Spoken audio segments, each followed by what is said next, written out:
Okay. Let's call the June 6th, 2018 Planning Commission meeting to order. Again. We don't need to do a roll call again, do we?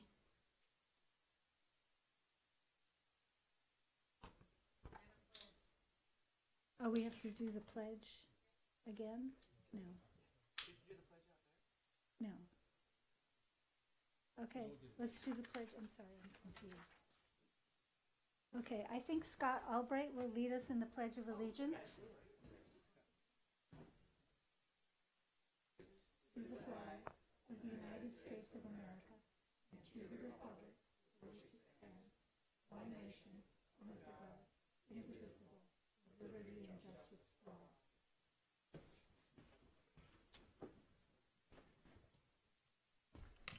So we'll have a roll call to see if we lost anyone.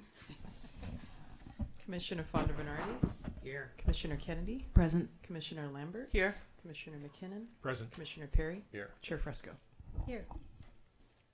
So we are going to hear from Kevin Kelly and Alan Loomis about, did I skip that? We're not going to hear from them yet. We're going to hear from the planning director. Okay. Thank you. So looking at your upcoming agendas, actually the next two meetings are canceled. So June 20th and then July 4th, which is obviously a holiday. And then July 18th, we have the local coastal plan scheduled for your first hearings on that. And then coming up at City Council, actually before I get to what's coming up, I wanted to update the Commission on the Council's action on the accessory dwelling units, which they discussed a week or two ago. The biggest change is in terms of the maximum size of the ADUs. So what Council ended up doing is allowing ADU up to 650 square feet on parcels up to 6,000 square feet. And then if you have a parcel over 6,000 square feet, then your ADU can be up to 800 square feet. But that was the council action. And then coming up at the council meeting next week is the development agreement float up for the hotel project proposed at Santa Monica and Ocean Avenue. And then also that same night, we are bringing the council a dockless mobility device pilot program ordinance. And that staff report just came out this afternoon, so I would encourage the council to take a look at that.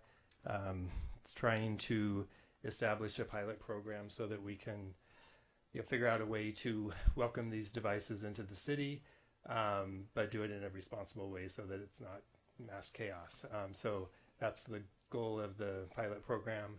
And again, if you want to take a look at the staff report, you can get a sense of what the proposed details are. And then finally, on, let's see, June 30th, we have a workshop for the PICO Wellbeing Project. That will be at Virginia Avenue Park starting at 10 a.m. And that concludes my report. I have a question. I know there was discussion about lot coverage with ADUs, but that didn't go anywhere, right? That's going to be part of the R1 revamp. And do we have any schedule for that? Not at this time. We're working on a schedule, and we'll By the end of the year, do you think? Yeah, the timeline that we have is by next November, but we will give you a more detailed. A year schedule. from November? That's the maximum timeline that we have to I gotcha. really bring that project forward. That's when the IZO expires, but it will be before that. But we'll bring a schedule to the commission once we have that. Would there? I know it's kind of different, but would there be any opportunity to revisit the ADU size at that point? Mm-hmm. Yeah, it's all Okay. on the table. Thank you. Can you please repeat the June 30th meeting? Yeah, so that's the PICO Wellbeing Workshop, and it's at Virginia Avenue Park starting at 10 a.m. Thank you. You're welcome.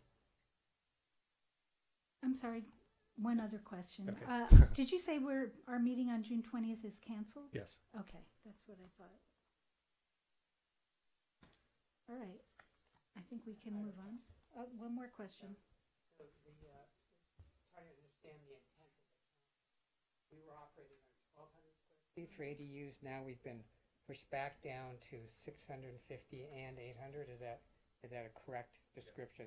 So there was this tiny little window of time when if you got your permit in, you could do it, and then now we're essentially back to where we were before. Is that correct? Yeah, that's correct. I don't know if Jing knows if any projects came in and got entitlements during that window. I don't think so. No. So there weren't any that made it in under the Got it. 1200 provision. Okay. Thank you. All right. So now we will move on to a presentation about the walk we were just on and about downtown Santa Monica and the promenade by Kevin Kelly and Alan Loomis.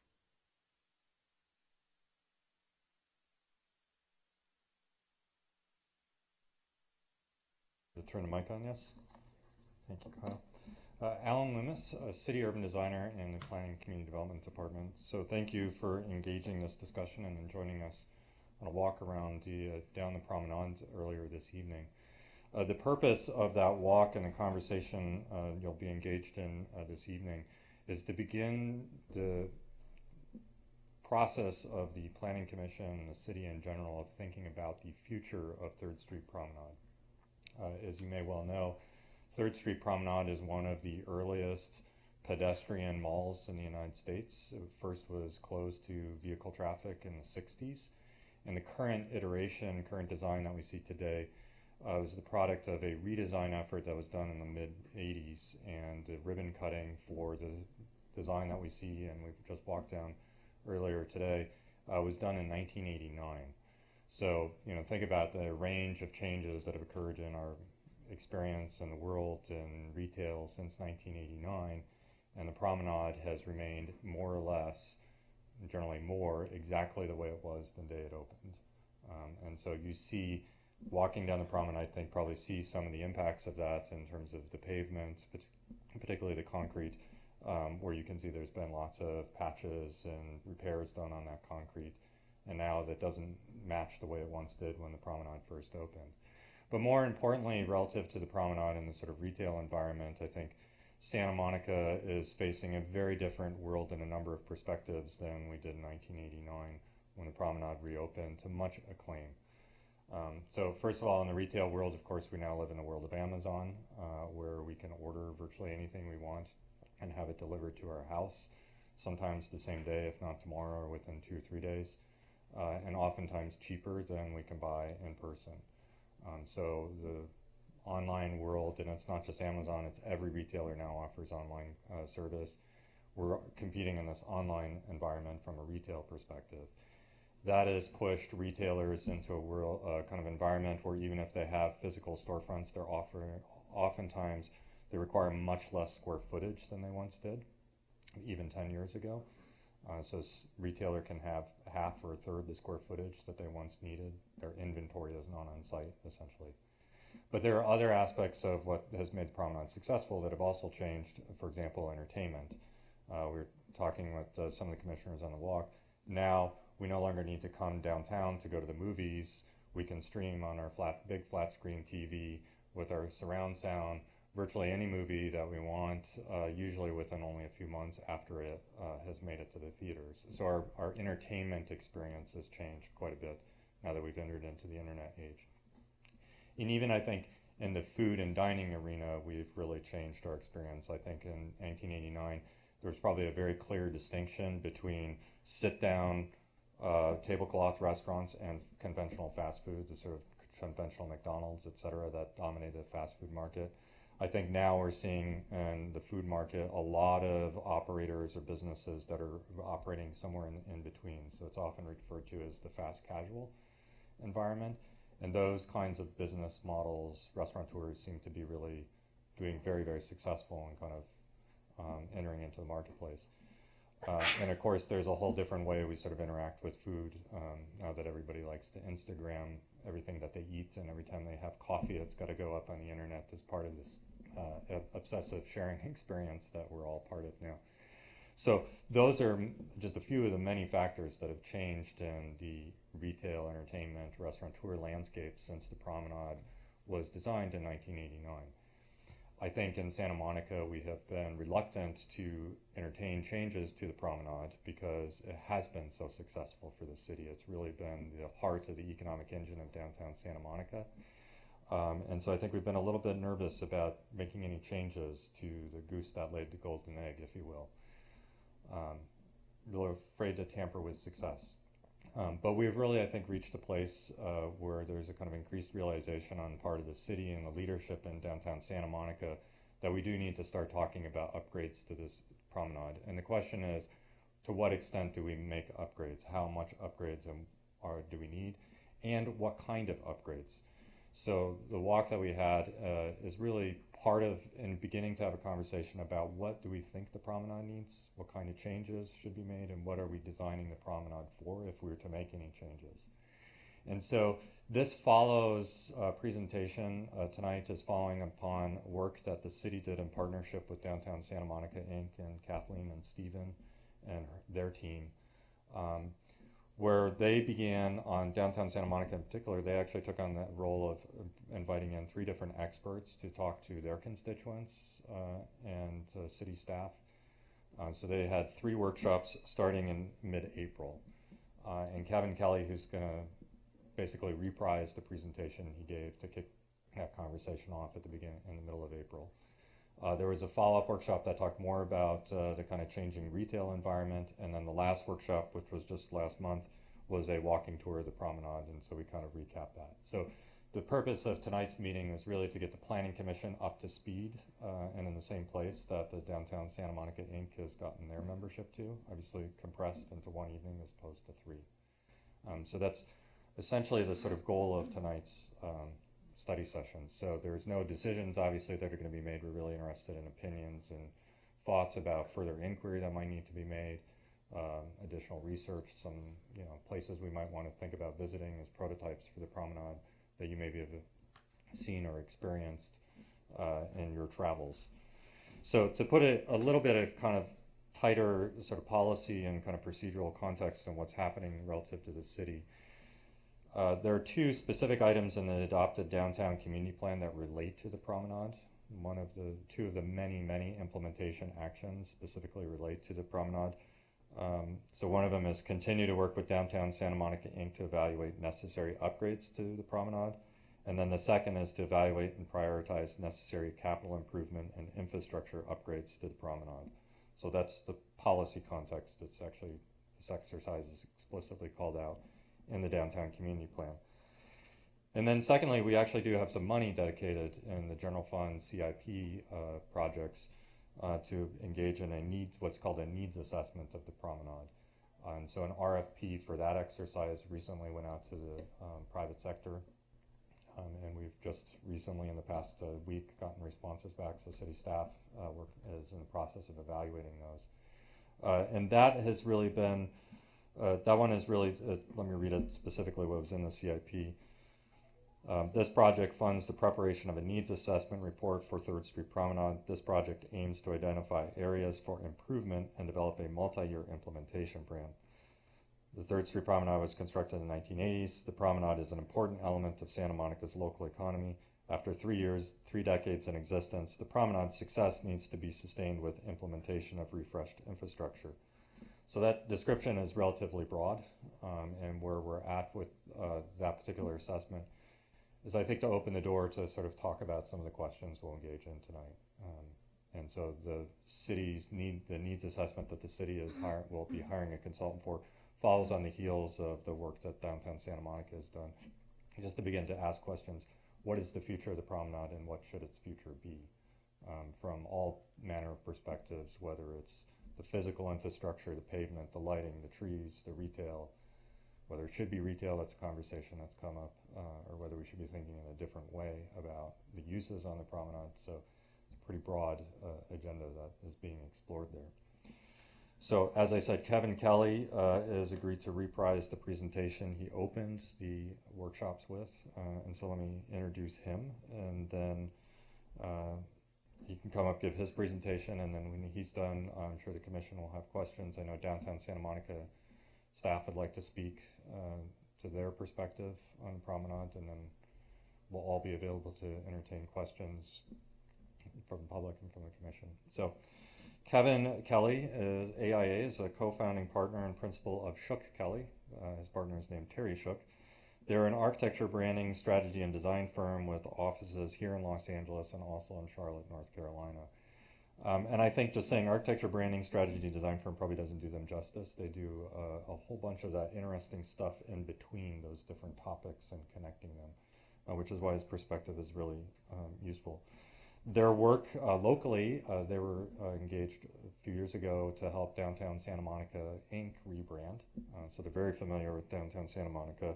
But they've also worked with Harley Davidson, Whole Foods, Kraft, the J.M. Smucker Company, and many, many other kind of retail establishments and environments. He is an architect by training and has taught and lectured at both the University of North Carolina and Harvard University.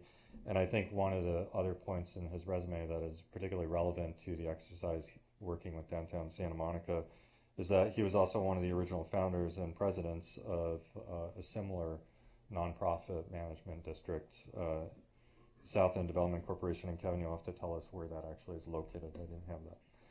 So with that, I'd like to introduce Kevin Kelly, and when his presentation is concluded, Chair will be able to answer your questions and Terrific, Q&A thank from the you. public. Thank you. I might need help setting this up if you, there's a disc in there.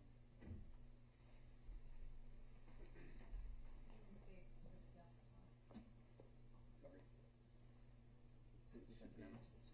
No, it should be just the text. No. How about that? No. Oh boy. Starting off well.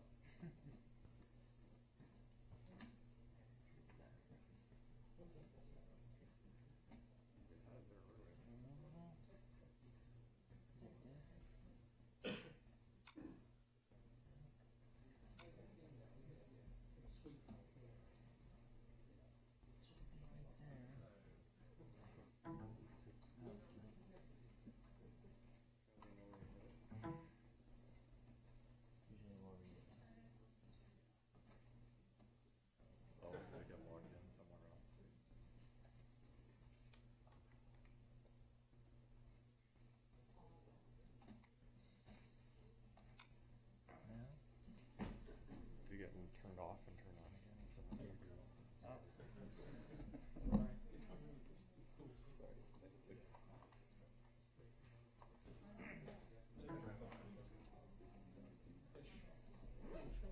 We didn't lose any presentation.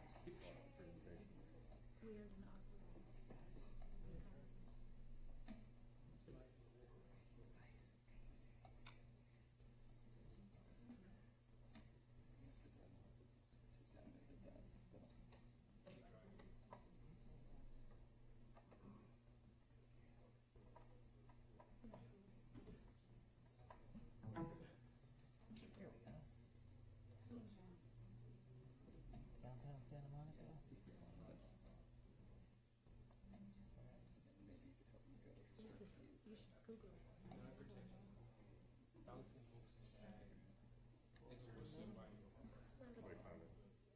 All right. Get it on the screen. It'll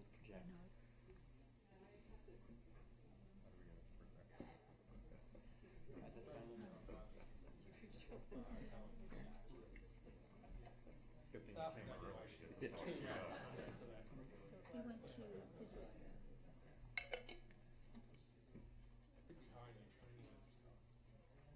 We went to visit. It's a PDF file. Okay. We're good now. All righty, folks. Sorry about that. I work on a Macintosh my whole life, and so I don't know how to use those. Excuse me, Thank you for having me. My name's Kevin Kelly, and I'm going to walk you through some of the thoughts we had on a previous presentation we did. Hopefully you'll be able to indulge me a little bit in that we're trying to compact a lot of information. It's not as much technical as it's really kind of looking at how do you approach and how do you frame up this type of assignment. As Alan mentioned, I'm with a company called Shook Kelly. It's been in business 25 years. We do something pretty interesting. We study how environment affects behavior, primarily from a sociological and anthropological level. We're trying to look at how people walk, what they do with their eyes, what we call a voluntary eye, involuntary eye, and we look at the way they move in paces. So in your Third Street Promenade, people do something very unusual. They meander from side to side, which doesn't happen on 4th or 5th Street. And so we're generally trying to study how people walk and how they behave, particularly as it relates to commercial propositions, retail, restaurants.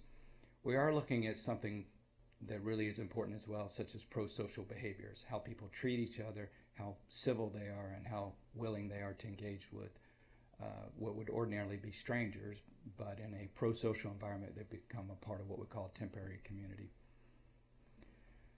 In an ideal world, what we're trying to do is convene people. And we say convene over, say, assemble or gather, because when you convene people, you're bringing them together around generally a forum, an idea, and a kind of an experience.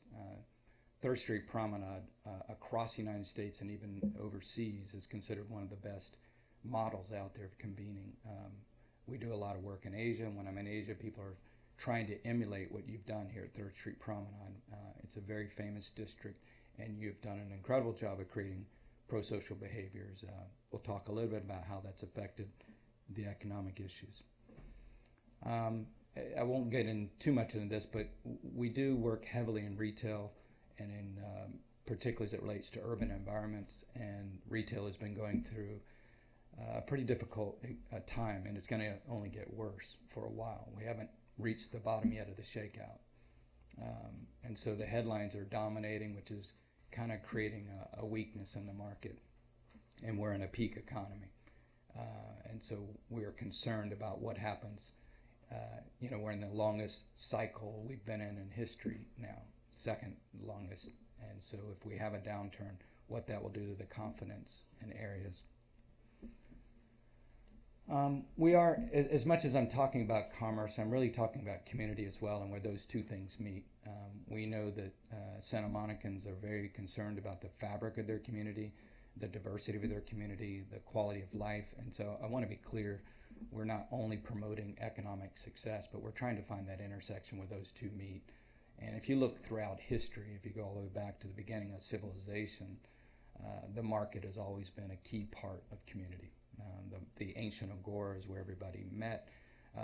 The center of civilizations generally wasn't based, like a lot of people think, on the church or the synagogue or other things. It was generally based on the agora, the market. And so commerce has always been a key part of an urban community, and we'll get a little into that as well. It sounds a bit esoteric, but it's a good way to really think about placemaking and place branding and kind of the district development, master planning. And this is something we call the bonfire effect. I grew up down in Florida, in southern Florida, which a lot of people seem to love and a lot of people seem to hate. You get both types of qualities. It's pretty hot. There's a lot of mosquitoes and alligators and snakes. I lived out in the Everglades in a house on stilts. It was beautiful to me. I thought it was the most wonderful place, but a lot of people didn't really like that kind of environment. We would go very far out into the Everglades, about 5 miles out into Everglades, to a place we called to the mud flats. And in the middle of that place, we would build a bonfire. And that bonfire would sometimes attract 1,000 people. It was not organized. We did not send out memos. There was no standard meeting notes, but we all seemed to know what time to meet, how to meet. And the most important thing we did is there was somebody who actually became the bonfire master, somebody who actually put the bonfire together. And in this kind of temporary community of strangers, we elected this bonfire master. And the bonfire master would appoint second in commands and thirds in commands to build this fire. And when people would go through all the trouble to get out there, they would build elaborate vehicles that would cost thousands of dollars to get out there, and many of them would break. And you had to endure the harsh weather, the mosquitoes and everything to get around to this bonfire, which became a very magical moment. And when you have that type of community where a group of people are able to get around, again, strangers, and very pro-social behaviors, you create something called synchronicity. Now, why would I talk to you about that? Well, the promenade did this historically for 30 years naturally. People would go through a lot of trouble to get to your place. You're not in the middle of the city, you're at one end of the city. They would do a lot to park, to walk, to get to this area, but then they would behave in ways that are very desirable and very unusual. We don't get to see that in districts across the United States. We're generally trying to recreate those type of behaviors. This bonfire is a great way of thinking about your district and how to manage your district, and we'll use this metaphor throughout this presentation. As I said earlier, the most important person or entity is a bonfire master, somebody who really is tending to that fire, making sure it doesn't rage out of control and get too big or get too weak. And the metaphor I can use in that is I work for Harley Davidson, and at times that brand gets too big, too unwieldy. I also work with a brand called Whole Foods, and it gets too big and unwieldy at times where it starts to lose its fans. We work in a lot of urban district areas as well. I work with the city of Beverly Hills, and Detroit, Pittsburgh, and in those areas we have different situations. In some areas they're too hot, and in some areas they're too weak. So we're generally trying to manage that bonfire that people are willing to go through the effort to get there, to gather around some type of physical form. And your particular instance, it happens to be a street, but not everywhere is a street. We have rivers or mountaintops or valleys. There's a lot of different types of entities that create that kind of bonfire effect. There's something really interesting that happens from a sociological behavior and anthropological behavior standpoint when people get together.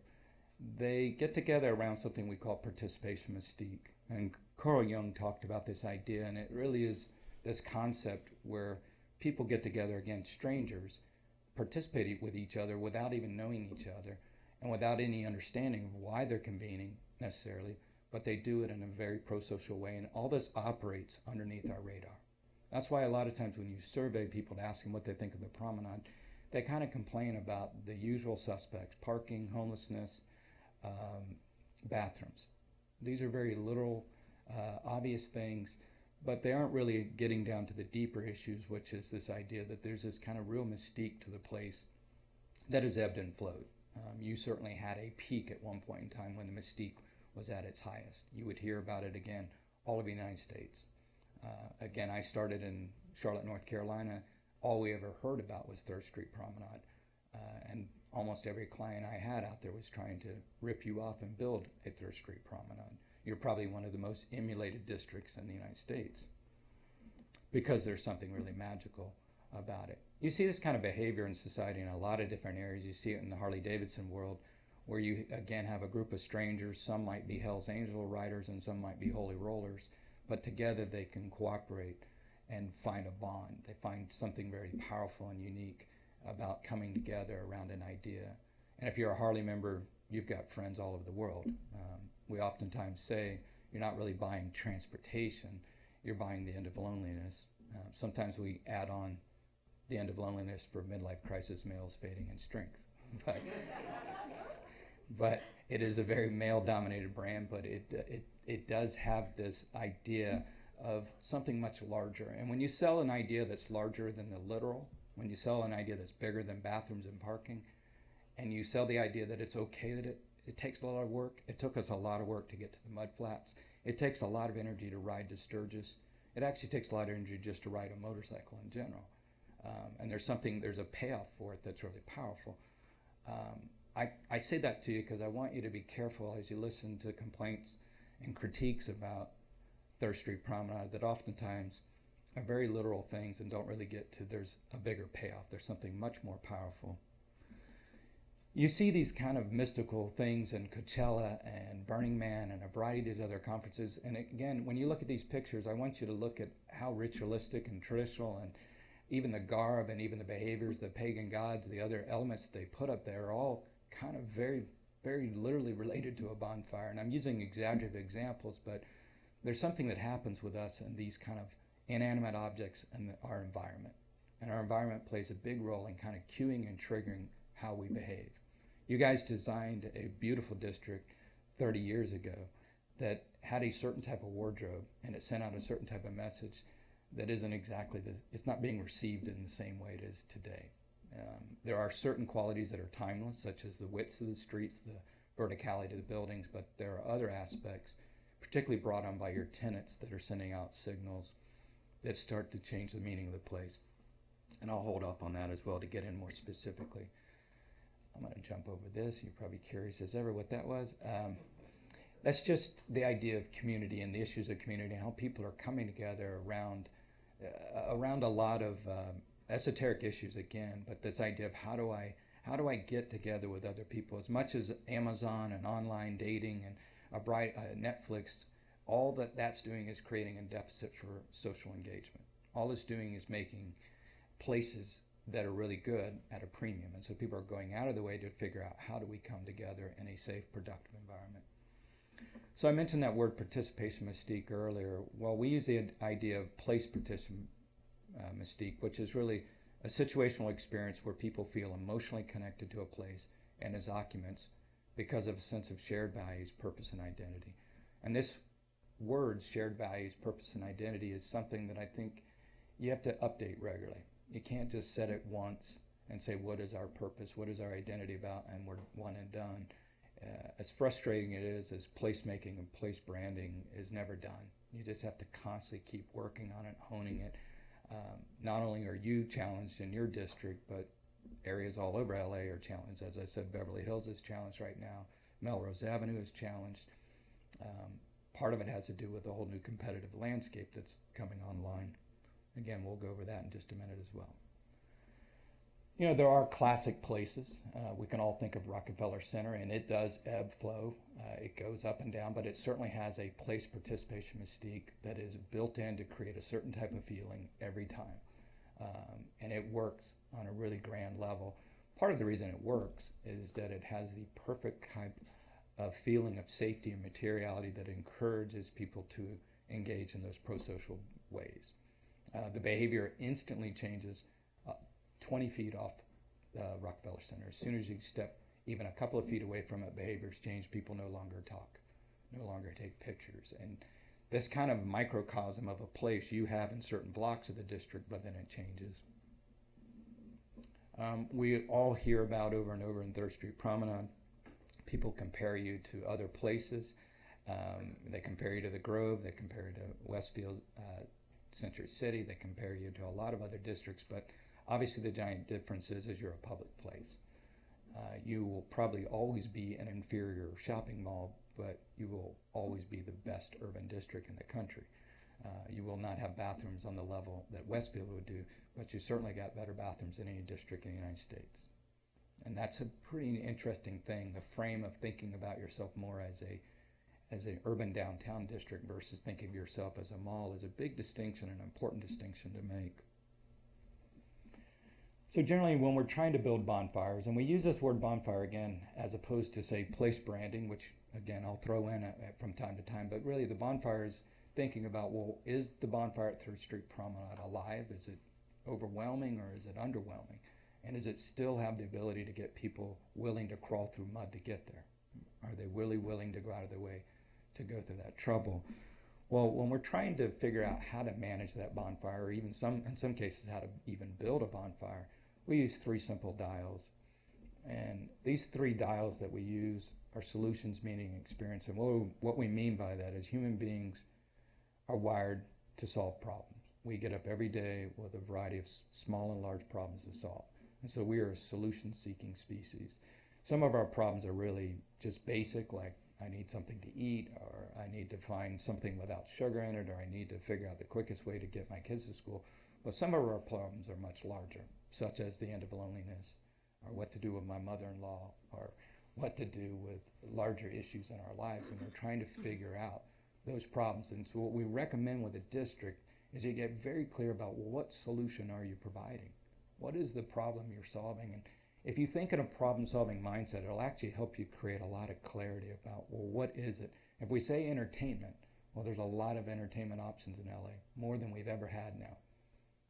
There must be 20 new districts that are coming online, so you're not the only place for entertainment.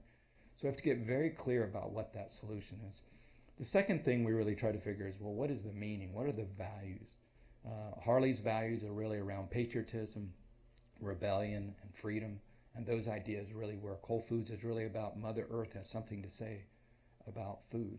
And the deeper question for us in Third Street Promenade is, what is the meaning of the place at a deeper level? And we are a meaning-seeking species. We go to places because they have certain meanings. So Rockefeller Center has this incredible meaning around an ideal Americana, Norman Rockwell kind of picture. Melrose Avenue, as we all knew, used to be the funky kind of district that had a real bohemian lifestyle.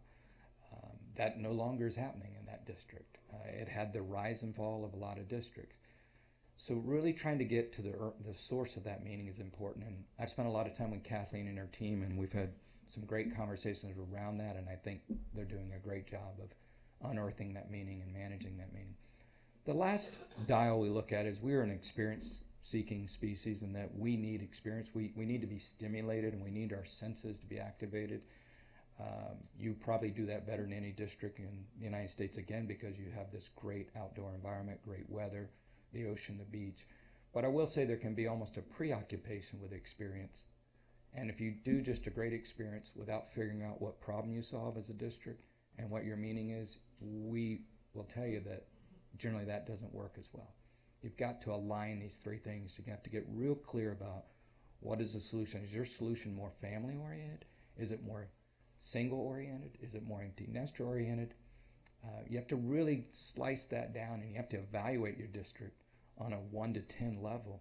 I think in the 1990s, you were probably one of the best solution areas for what to do with an urban downtown area. People saw that and they said that's the way to revitalize downtowns, and so it made a lot of sense. The meaning you captured the zeitgeist in the country at the time because people were trying to figure that out. And then you had this naturally great environment that you enhanced. But that has all changed now. It's very generational, and there's a whole new set of values that other districts are tapping into. They're tapping into, if you look at the Arts District, or if you look at some other districts, they're tapping into new ideas of what the district is solving, what the meaning is about. Again, I know this is very esoteric, but this is generally how we're managing places.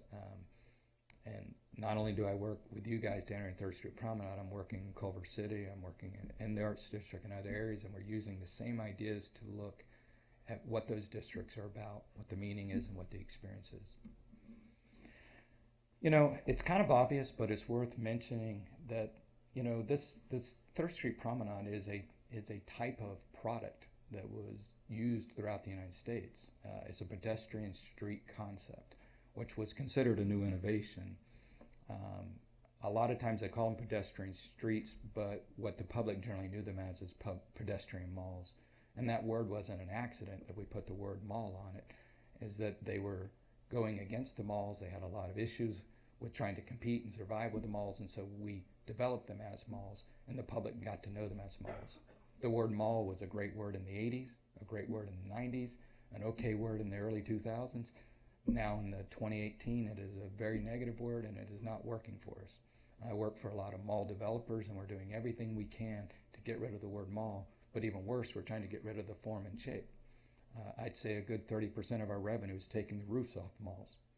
Okay, and we'll probably put them back on in 60 years. But right now we're taking them off and trying to create outdoor environments. It's a serious problem. So this idea of a mall is a stigma that has actually worked for us before, but is hurting us.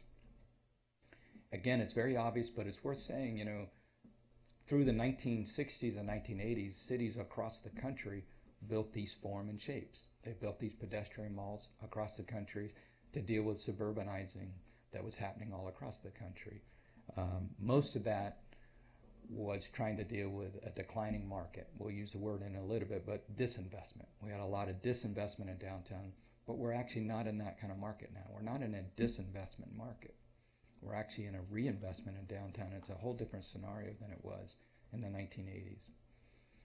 The first pedestrian mall in the United States was in Kalamazoo, Michigan. It's a pretty famous district. Your district is modeled after that in many ways.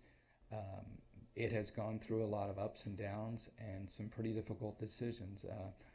It is one of the few pioneers that kind of made it, but a lot of the others did not make it. You know, as a kind of space, when you think about it, it's kind of somewhere between a street and a plaza. I know there's a lot of debates about the curbs, and I'm not here to give you the magic answer on that. But what has been a staple of pedestrian streets has been the idea that it was a street that was occupied over by the public and turned into a plaza. And there's something very interesting about that. And if you were to gloss over this and just make a bunch of knee-jerk reactions, you could kind of confuse the public. The public right now knows it as a closed down street, and there's some type of excitement about walking in a street, very similar to walking down railroad tracks. Whenever we build a project and we put railroad tracks in, which we do quite often, we have one problem: everybody walks on the tracks and nobody walks on the sidewalk. The harder and clumsier it is, the more they want to walk on it. There's a kind of stand by me effect that we just like walking down railroad tracks. And so there's something about being in the street that is exciting on one level, and it actually has some challenges that you've experienced. Here's the most, what the critics will say, and I'm not a critic of pedestrian streets. I don't really render a judgment as much as I try to observe what's happening, is that 89% of the 200 pedestrian miles in the United States failed. So only 11%. And up until recently, you were the best. You were considered the one that made it and the one to follow. There's a lot of concerns from people around the country now that, hey, you're even having problems now because of the vacancies that are happening in the district. Again, I don't believe that has anything to do with mismanagement or guidance. It has to do with a lot of cultural shifts that it hit all entities at some point in time. And again, we'll drill some more into that in a minute. These are the ones all over the United States, and they are worth studying. They're worth visiting. I think in every one of them, it's a different situation. You're one of the few that has the incredible assets you have. A lot of these districts across the United States don't have a beach, don't have great weather. By the mid-1990s, over 100 cities had ripped out those pedestrian miles and turned them back into traffic thoroughfares. There's a large contingent of people that say, get rid of the pedestrian street and let cars go back through them. We kind of had a knee-jerk reaction for a while in the 80s where we hated cars and we got rid of cars, so much so that they stopped coming. And when the cars stopped coming, we actually lost a lot of pedestrians. And so neither cars aren't the enemy and humans aren't the enemy, but we have to find a way that they can work together. And so closing more streets down, which you're not considering, isn't necessarily the answer, just as much as bringing cars through may not be the answer. Although all of that is a worthy study that I think you should be embarking on in your next steps. The irony about all this with pedestrian malls failing is that the whole main streeting and the downtown approach and walkable communities is on an incredible rise. We're at an all-time peak right now in terms of building districts and walkable communities. It is what the millennials want particularly, but it isn't only limited to millennials.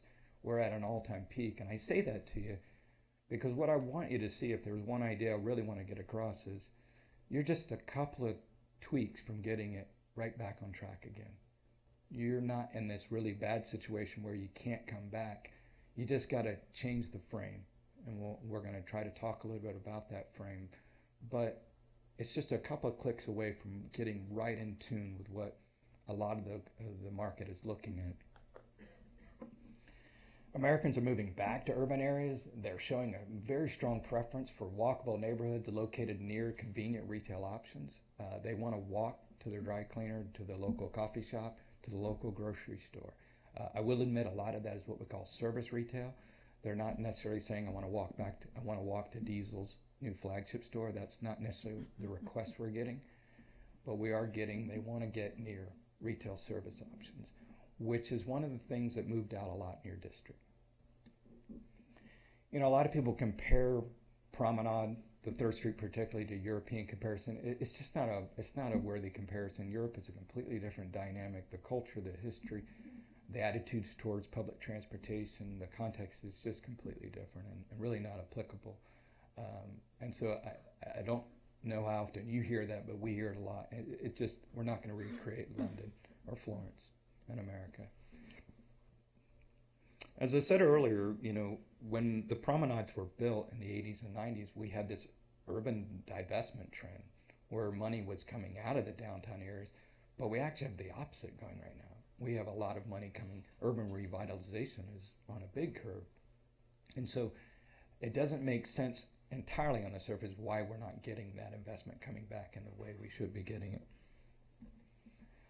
All districts do go through a cycle, though, and if we had time, we'd go through each of the cells, but you're more than welcome to look at this after. But almost all districts start out with a small group of early pioneers that are mavericks that start to grow it, and they reach a kind of maturity, and then they decline. You can take any district in LA, in California, across the country, outside the country, and look at how this happens. And the actual techniques to turn a district around, to manage a district, start to change. Unfortunately, you know, and as hard as it may be to hear, you're in a little bit of the decline stage right now, the maturity decline stage, where the focus needs to be on how do we transition, how do we kind of take it to the next. We're not in the introductory phase and growth phase. The great thing about these is it doesn't end in maturity and decline, it just recycles itself. If you do nothing, it's a pretty painful bottom. It goes down and it takes a real long time. But if you intervene and you develop certain techniques, you can turn that around again. Part of that solution is really coming up with a new vision. Vision sells really well. Community-based vision is a really, people get excited about vision because when you start talking about change and what you're doing to embrace that change can be one of the most exciting phases. I know a lot of people get afraid of that, but that's part of what creates the energy. One of the biggest issues we have in 3rd Street Promenade is you have a whole new slew of competitive options out there. There's so many places to go now that weren't there, and I'm just putting a small sampling. Downtown LA, as you know, is on fire. Downtown LA might as well be 20 districts. Culver City is taking off on a level you haven't seen. Westfield just reinvested $1 billion in their development. I mean, that's hard to compete against. There are a lot of new other districts coming online. Again, most of them have studied you, have literally utilized a lot of the same materials to build their place. So they're all kind of building that, and you actually are the real deal. You're the real McGraw. You actually have the real honest entity aspects, but they have the benefit of tapping into a lot of the new kind of zeitgeist and spirit and cues and triggers, and you're having to rely on ones that were done in the 90s. When people kind of think of where they want to go, what district they want to go, we all have kind of a Rolodex in our head that we think, well, where do I go on vacation? Where do I go on a date? Where do I go shopping? All of us have that, and for a long period of time, 3rd Street Promenade was it. If you were going to go shopping and you wanted recreation, you were at the top of the mind. Most humans can remember 3 places per category, but they struggle when they start getting past, 4, 5, 6, and 7. They generally can't remember 10, and they generally can't even remember 6. So the key is to be in the top of one of those 3. You've kind of aren't really winning that position as much anymore right now. Again, no fault of your own. I think all of the teams that I've seen working on this are doing great. It has to do a lot with the competition out there. So a lot of people really have these basic questions. Where's a good place to go for a weekend? Where's a place to go for seafood? We all ask these questions, and you can reverse that question and say, what answer does the promenade solve when people are thinking about what is that place for? I'm going to jump over this. These are just some of the places in LA, just some of the place options, place brands in LA, and these are not even the entire list. If you've seen what's going, all over the city in just little areas, it's rather remarkable how many places there are to go. Outside of all these issues that we've been talking about, just, in terms of trying to own a place in the mind, we also have this issue of just retail in America. Retail in America is at a very difficult standpoint. I work, again, for the developers and the tenants. Both are experiencing problems. If you're familiar with the project on La Cienega and Jefferson, Cumulus, 100,000 square foot of retail. Arts District has hundreds of thousands of square foot of retail coming on. Downtown has hundreds of thousands. There aren't enough retail tenants to fit all of these places. And so we are going to have a challenge. If we hit an economy issue, then we're going to even have a bigger issue. The pedestrian street, as we've talked about, particularly is feeling some of this pain of what's happening in America across the country. We're seeing this problem. Far too often the pedestrian malls kind of chase the suburban mall model and shopping center models, and it worked to some degree, but nobody wants to be a mall now. So that concept is not really working. If you look at other districts around the country, and this is worth kind of comparing it to, I tried to think of a district to show, and I think everybody loves Soho, one of the hottest districts historically in the country, but it's having serious problems. I assume everybody knows Bleecker Street in Soho, New York. They have tons of tenant vacancies. So, I mean, Ralph Lauren had 3 stores on one street, all 3 closed. There's a lot of reasons, you know, that people are blaming this, and we'll get some into that, but nearly 1/5 of tenants on Bleecker Street are vacant. And you know what the vacancies do to a district. It starts to hurt it. Some people say, who cares? A lot of times residents or activists say, well, who cares? And, well, what it does is retail vacancies mean fewer neighborhood services. So it starts to turn into a spiral where we can't get trash or fire or water or sanitation issues because we no longer have that revenue to come in and help us. What happened on Bleecker Street? You know, the typical reply, the common reply is to blame the greedy developers, quote, I say that. But the problem for retail streets like this, it's much more complicated. That may or may not be true, but it's not the sole issue. There's a variety of issues that start to take effect in an area like Bleecker Street or your district. Some people blame Carrie Bradshaw of the show Sex and the City because she ate a cupcake at Magnolia's, which ironically today was the 25th anniversary of this show, Sex and the City. But when she did that, all the people came. Why do I talk to you about that? Because the bonfire got so big in Bleecker Street, so popular, that it displaced all the local tenants, all the local residents, and then it was just covered with tour buses, literally stopping and dropping off right there at Magnolia Bakery. You've had a lot of that same effect.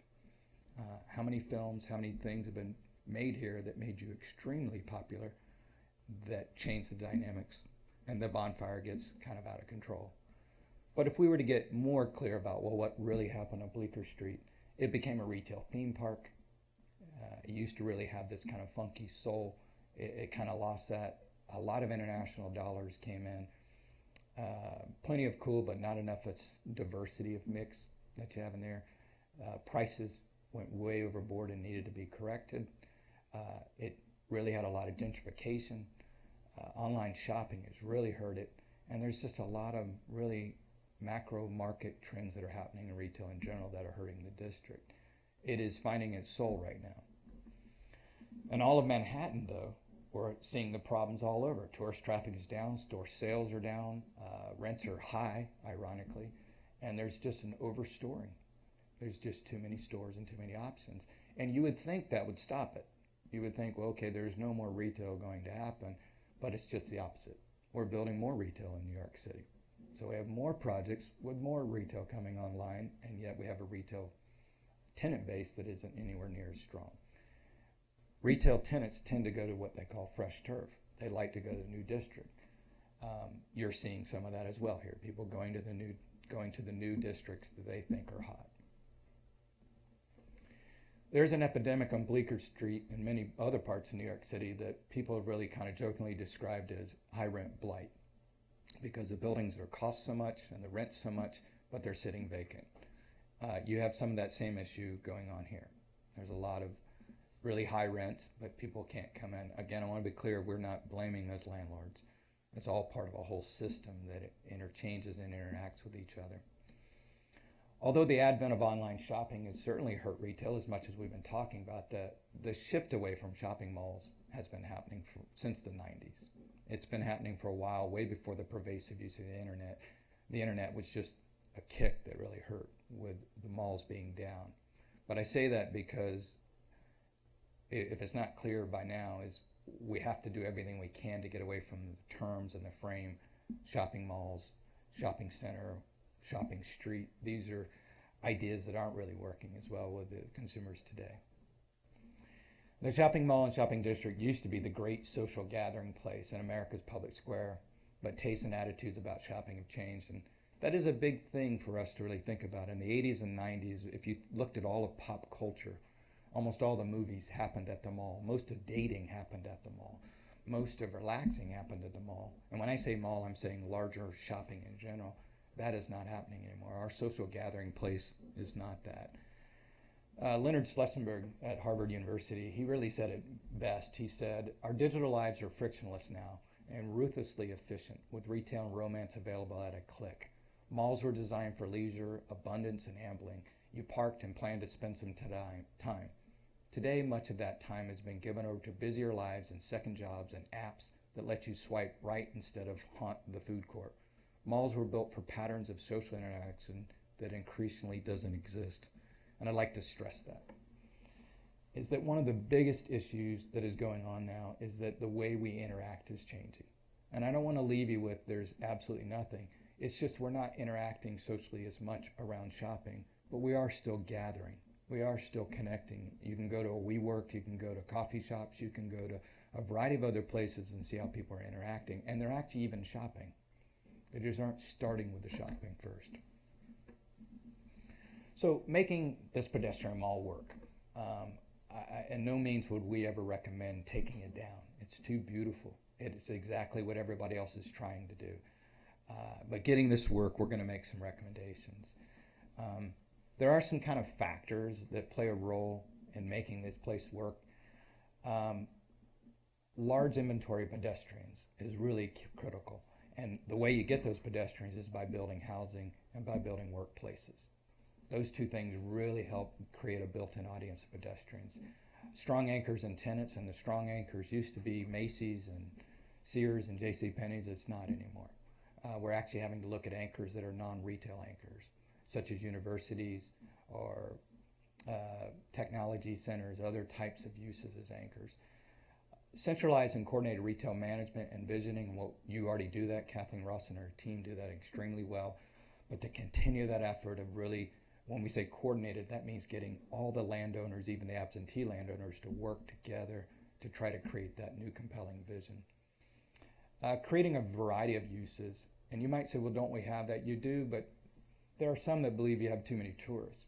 You actually have too many tourists and you're not getting enough of that locals to come out there. I think it's debatable and that we actually do see a lot of locals, but there is a perception that is very tourist driven and only tourist driven. And then the emotional reward. There has to be a payoff greater than the amount of effort to come there. There are other factors which I won't get into now, but I'd only just say these malls don't work if they get too big, beyond 4 blocks. Even some of them are going down to 1 block. And they do work really well when you link them up closer to the mass transit and universities, if there's any ways to really bring those together. So, obviously, you have something others don't. We've talked about it a lot, and it really is an amazing asset. You have this beach, you have this weather, the lifestyle of Santa Monica. The LA tourist market in general is so big.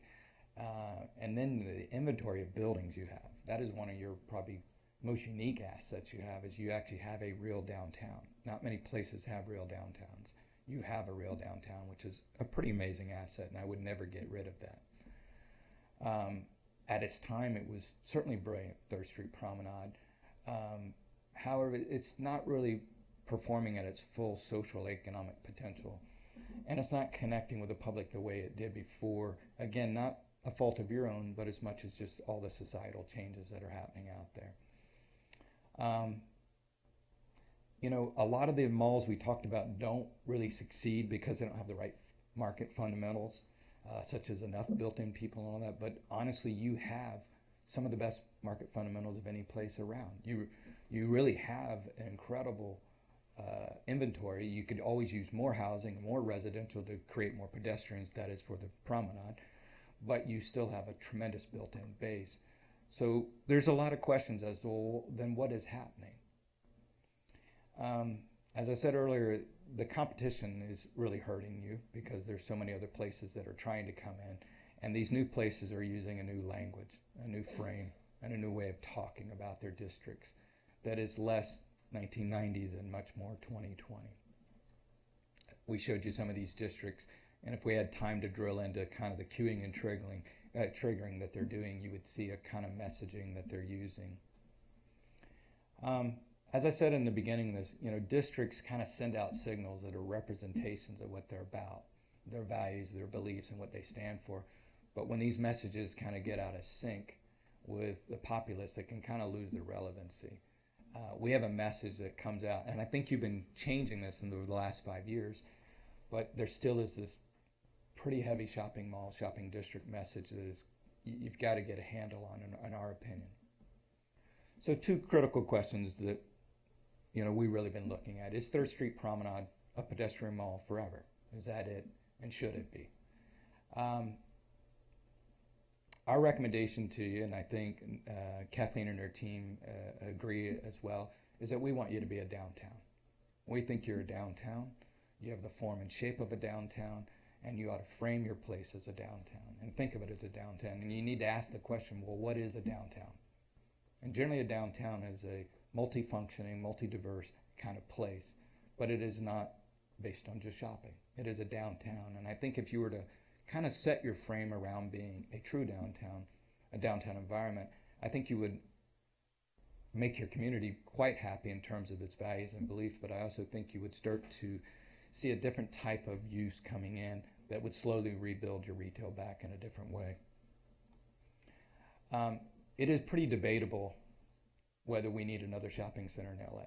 A lot of people, even though we're getting a lot more, again, I'm probably working on 10 new ones.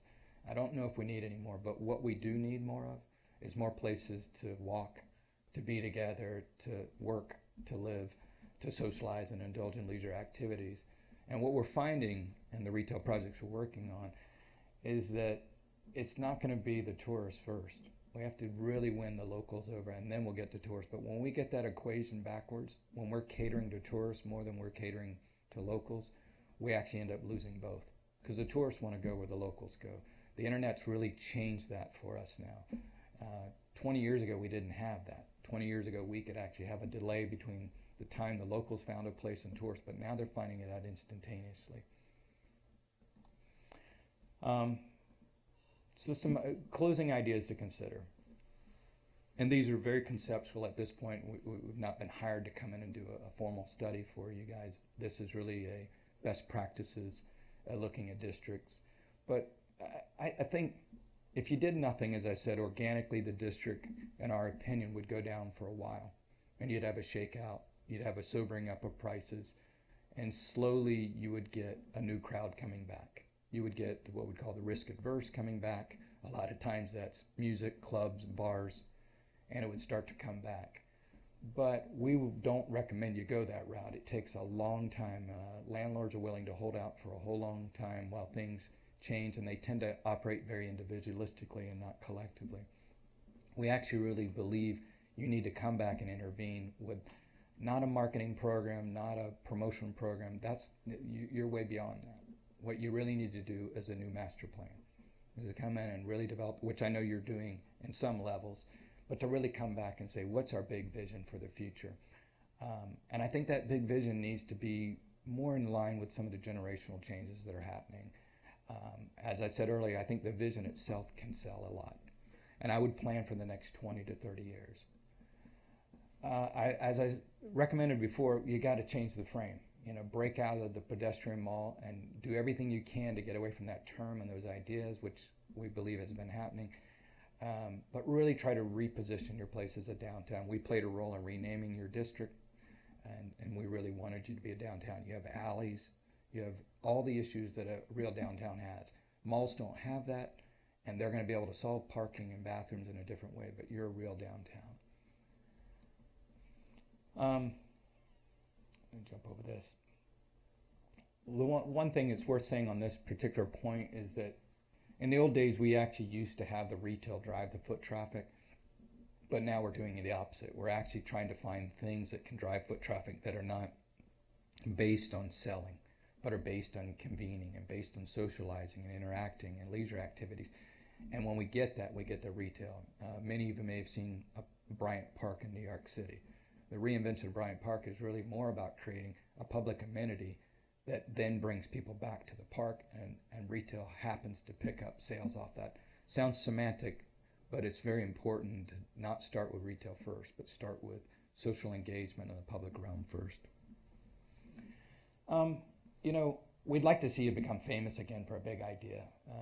I know many of you were there during the time. I was not here in '89 when the district was done, but I was here not too long after that, and it was heard around the world what you did. It was bold. It was really out there. And there was something really unique about how you tapped into the topic of national discussion that people were having about places. It was done in a very Santa Monica way. And we believe you can become famous again by going, well, let's take some steps back and really think about what's going on and who are the audiences, and we'll really try to think about a bold master plan that we can communicate out there that would be daring. Sorry, go on. One of the things you might have to consider is not being as broad. What's happening with more and more, we're seeing it with areas and districts particularly, is that they're becoming known for one thing first. Not entirely, but they're using a moniker that is pulling people around to the district first. And it's helping because consumers are looking for a top-of-mind idea. So the Arts District uses the moniker, Arts District or Koreatown uses its moniker. And these are ways of pulling people in. And people get a little confused about what 3rd Street Promenade is. What's it focused on? You are getting a lot of technology businesses and other types of users. So there's a lot of different types of more niching you can do, and to say we might have to let some audiences go, but to really build a core audience that loves us for certain qualities that we have, your lifestyle, your weather, your beach. This could be part of a revisioning exercise. I don't want to suggest the answer just yet because I think that's more something you have to discover. You can see some of the districts here, that are happening, but the Fashion District, Thai-Town, these are all really easy shortcuts for people to go, okay, I know what I'm going to get there. It kind of summarizes the value proposition of what a place is about. Number 5 really says about being deliberate. And what I mean by being deliberate, I was president of an urban district before, and what we had to really do is go to every property owner and really create a larger vision to get them to buy into. Some we had to were easy to get aboard, and some we couldn't get aboard. But we had to get enough of them aboard to really say we need to figure out who would be the ideal tenants, who would be the perfect tenants, who would be the tenants that can really transition our district, and to go after them, 5 per category. I'm just stating this off the top of my head, but if you said we want to become known for food, well, if you pick the 5 most innovative restaurants and say we're going to go after them in a deliberate, coordinated way, and those restaurants have to believe there's a vision they can buy into and that the whole community wants this to happen. This has a lot of power.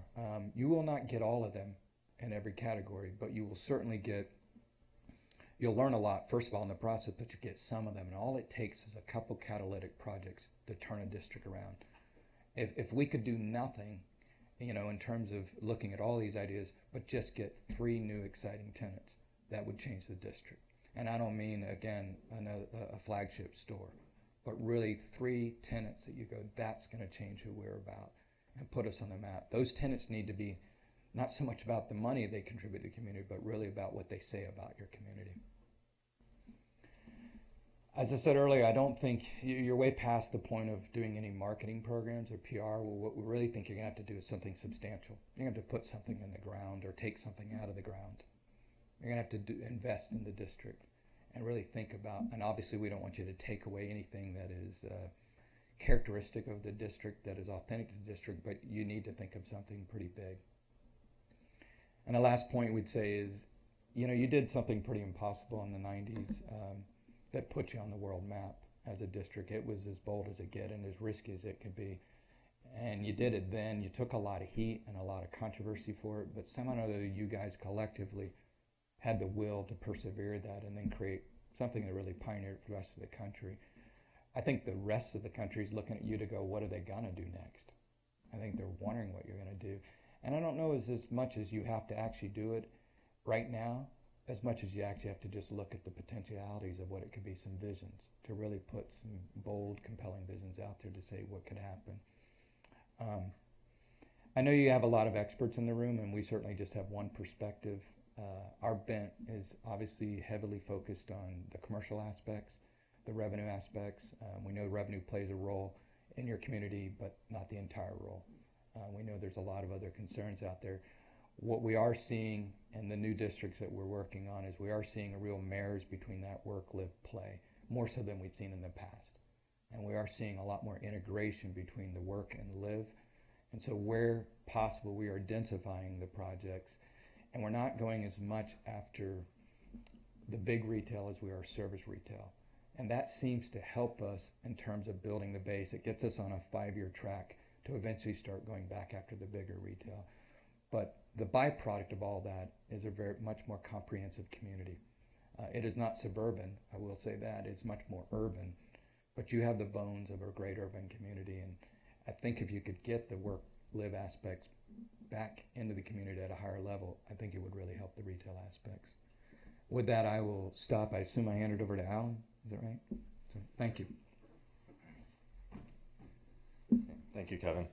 Madam Chair, as I said, at the conclusion of Kevin's presentation, you can take public comment or questions from the commission for Kevin or staff. Thank you so much. That was so enlightening. I just have to say that Bleecker Street is in Greenwich Village.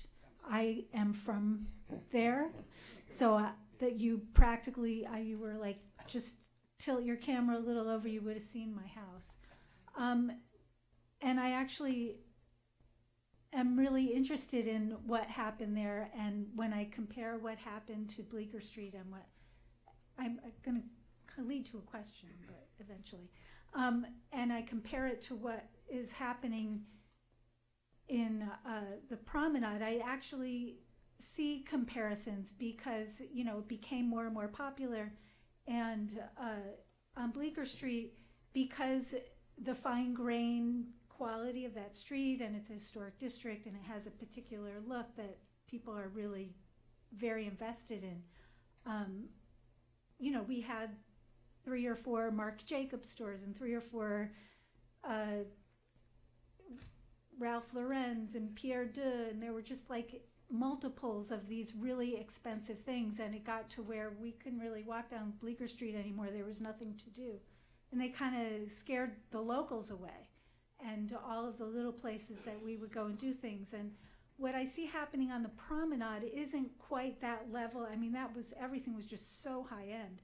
What I see on the promenade, and you can, you know, I just would like to see if this is what you see, is that the chains and what they feel they need to do became more and more invested in the mall aspect, and everybody had to bring their own storefront in. And I feel like the cladding of the storefronts and the big plastic things they put in front of them were stripping away what 3rd Street really is.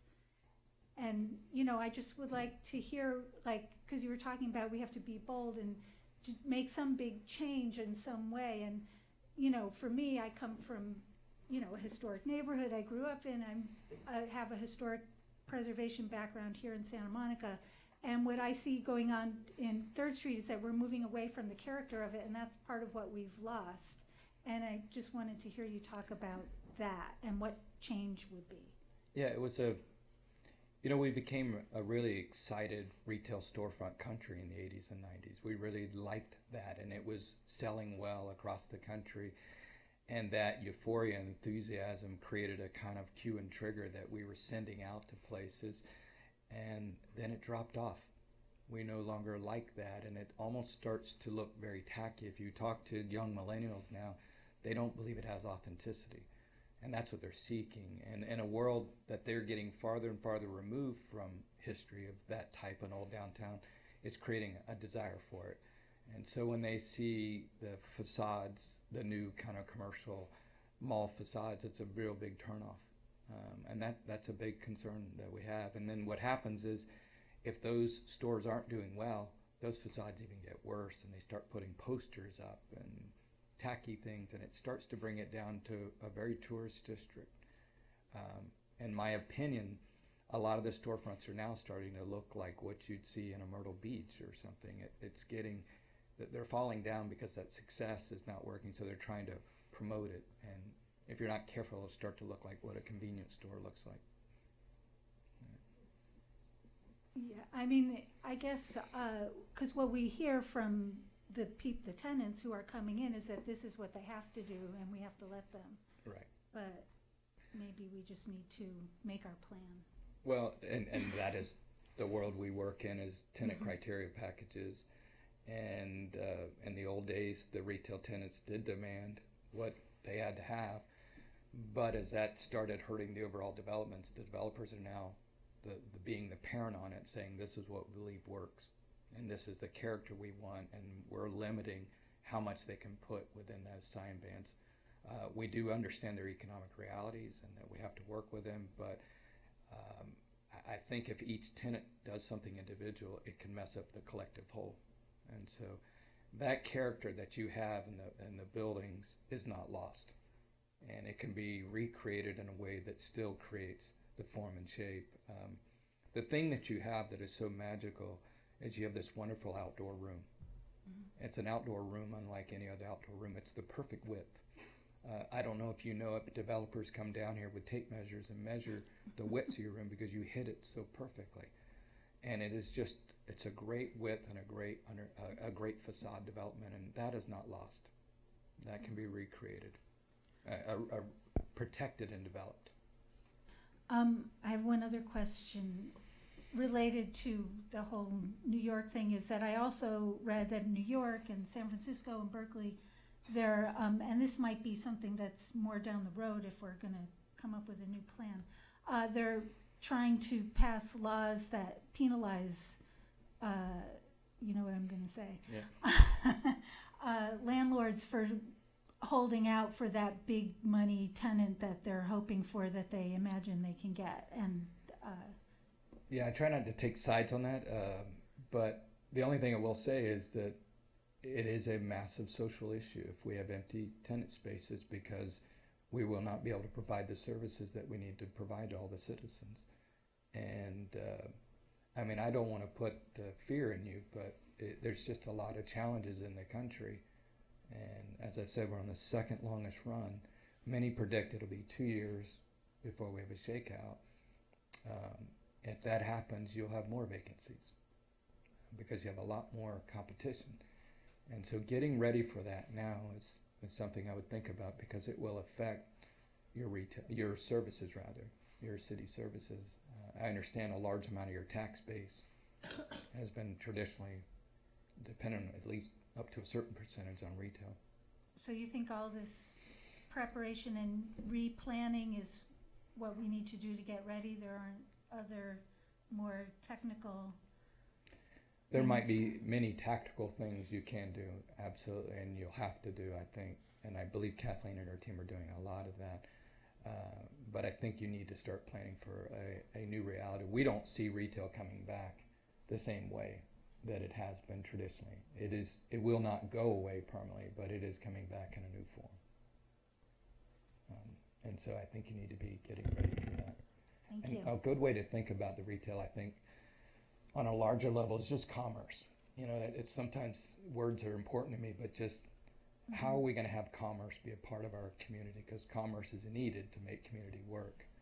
And what forms of commerce will come back? Because I think when we say retail, we almost all have historically an idea what that is, but we think that's even changing. Yeah. Did you have? I have a question, and actually maybe DTSM would be a responder too. And that is, I totally love the idea of downtown Santa Monica being downtown for all of us. But the demographics in Santa Monica are very, I mean, we're relatively homogeneous, but not really. I mean, we have neighborhoods that are not affluent. And the demographic of those living downtown now is relatively high income and millennials. And they're the ones around the downtown area. So in planning and envisioning the promenade from the standpoint of whatever mix of services, retail, whatever, how does all that get balanced? Because I mean, I spent a lot of time in downtown LA. I'm a docent for walking tours on Broadway. And I've observed over the past 5 years, with the thousands of people now living in the upper floors of the historic buildings, the retail mix on Broadway has gone totally upscale. And that used to be a Hispanic shopping district, and it's disappearing. And the same with the arts district. I mean, they're pricing out the artists, basically. So how do you balance sort of the demographics of our city if we are to plan a downtown for all of us, with the fact that we've got relatively high-income millennials living around downtown and the Pico neighborhood on the other hand? Well, I think it's a great question. One of the things that's interesting about downtown is, yes, the new market rate buildings are absolutely, they're high end. The demand is amazing. There's very little vacancy, but we actually have a surprising good mix of people downtown. We have two very large senior housing, right?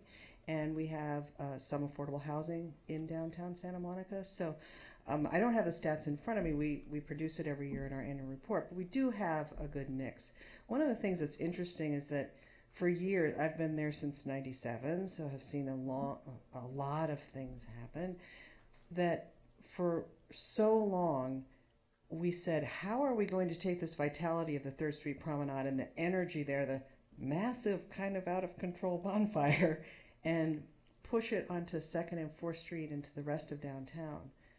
Well, so we continually tried to do that over and over again, and we're actually seeing that come to pass. 2nd Street's a Looks really wonderful good. street, Looks really right? good. Yeah. 4th Street's got some reinvestment. You see Santa Monica Boulevard, Wilshire, those areas are in a lot of ways neighborhood serving.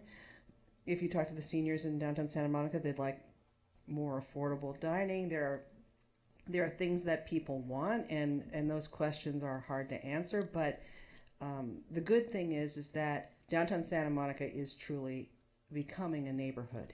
And with the work that you and the council have done on housing development, the more housing that we can get there, the better it will be. So I can't answer the question on how to balance it. We're thinking about it, and there are a lot of people thinking about it because the rents are softening, by the way. That's good. Yep. I guess specifically the loss of Norm's and Denny's, which I found terrible for me because I like them, and probably very particularly negative for those, particularly in the seniors buildings who relied on that sort of low-cost restaurant option, is gone. And so I would hope that in re-envisioning or whatever it is you're doing on the promenade in downtown, you would think about some replacement of an affordable eating establishment, for example.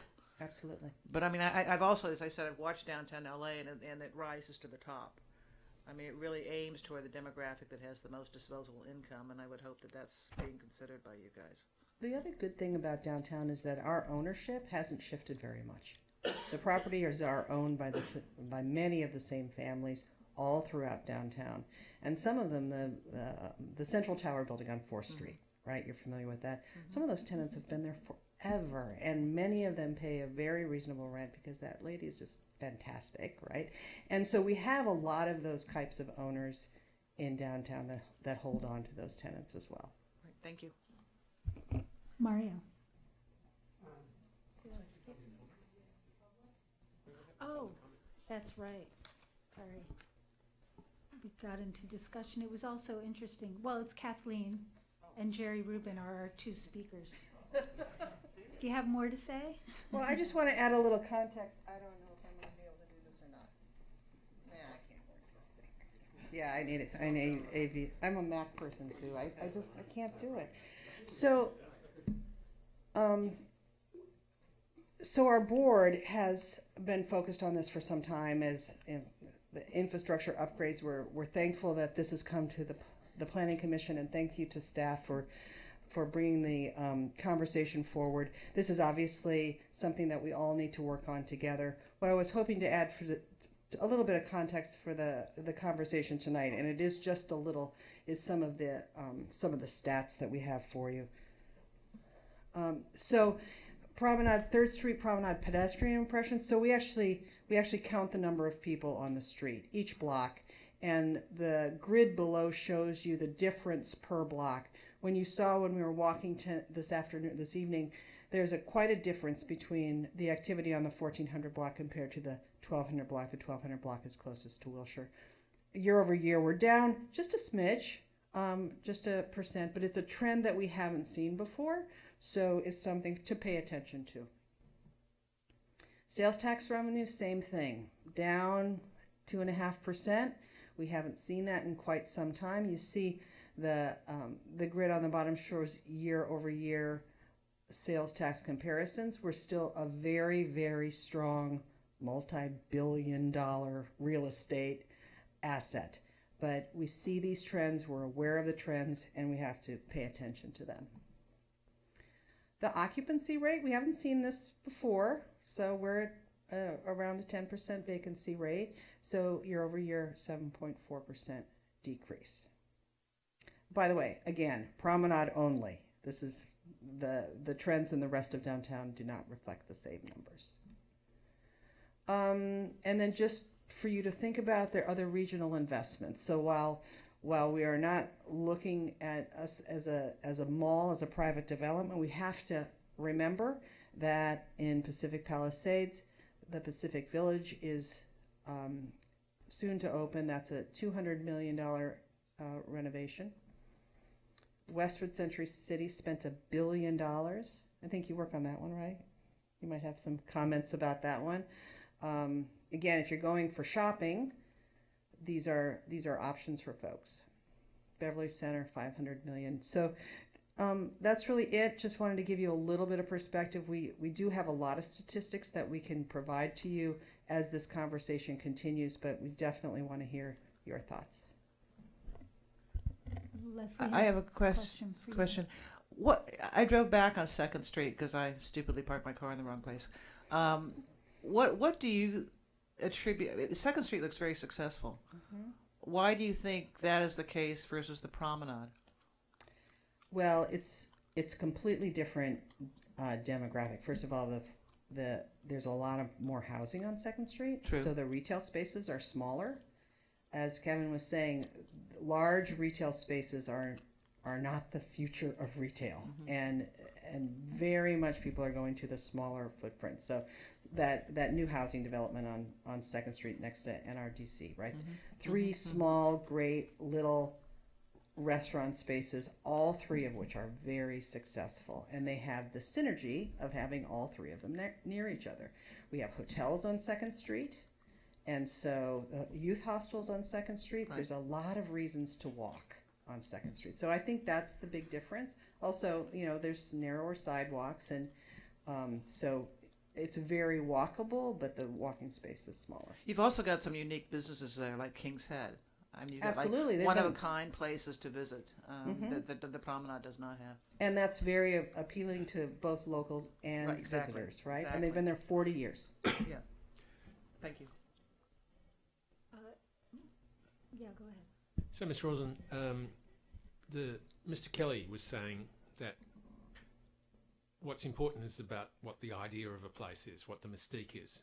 What, in your view, is the idea of the promenade today, and what do you think it should be? Well, You've been here since 1997, so you Yes. must understand this in your bones. What is the idea of the promenade? so it's interesting. Kevin made a comment that downtown Santa Monica should be for locals first and tourists second. And in all the years that I've been with downtown Santa Monica, I have given talk after talk after talk to people all over the world about how was 3rd Street Promenade conceived, how was it developed, why is it so successful? Because people will say, of course you're successful, you're right next to the beach, you've got the great weather. Well, you remember post 1989, the 3rd Street Promenade was not, or the old mall, as we called it, was not a successful place. In those conversations with folks from all over the world, I always said 3rd Street Promenade was built first for locals, because I believe that it was. I believe that, and I wasn't here, but everything I've heard is that downtown Santa Monica was a true public-private partnership. There were people in the property owners and people in government who wanted downtown to be successful. Prosperity was a shared goal. So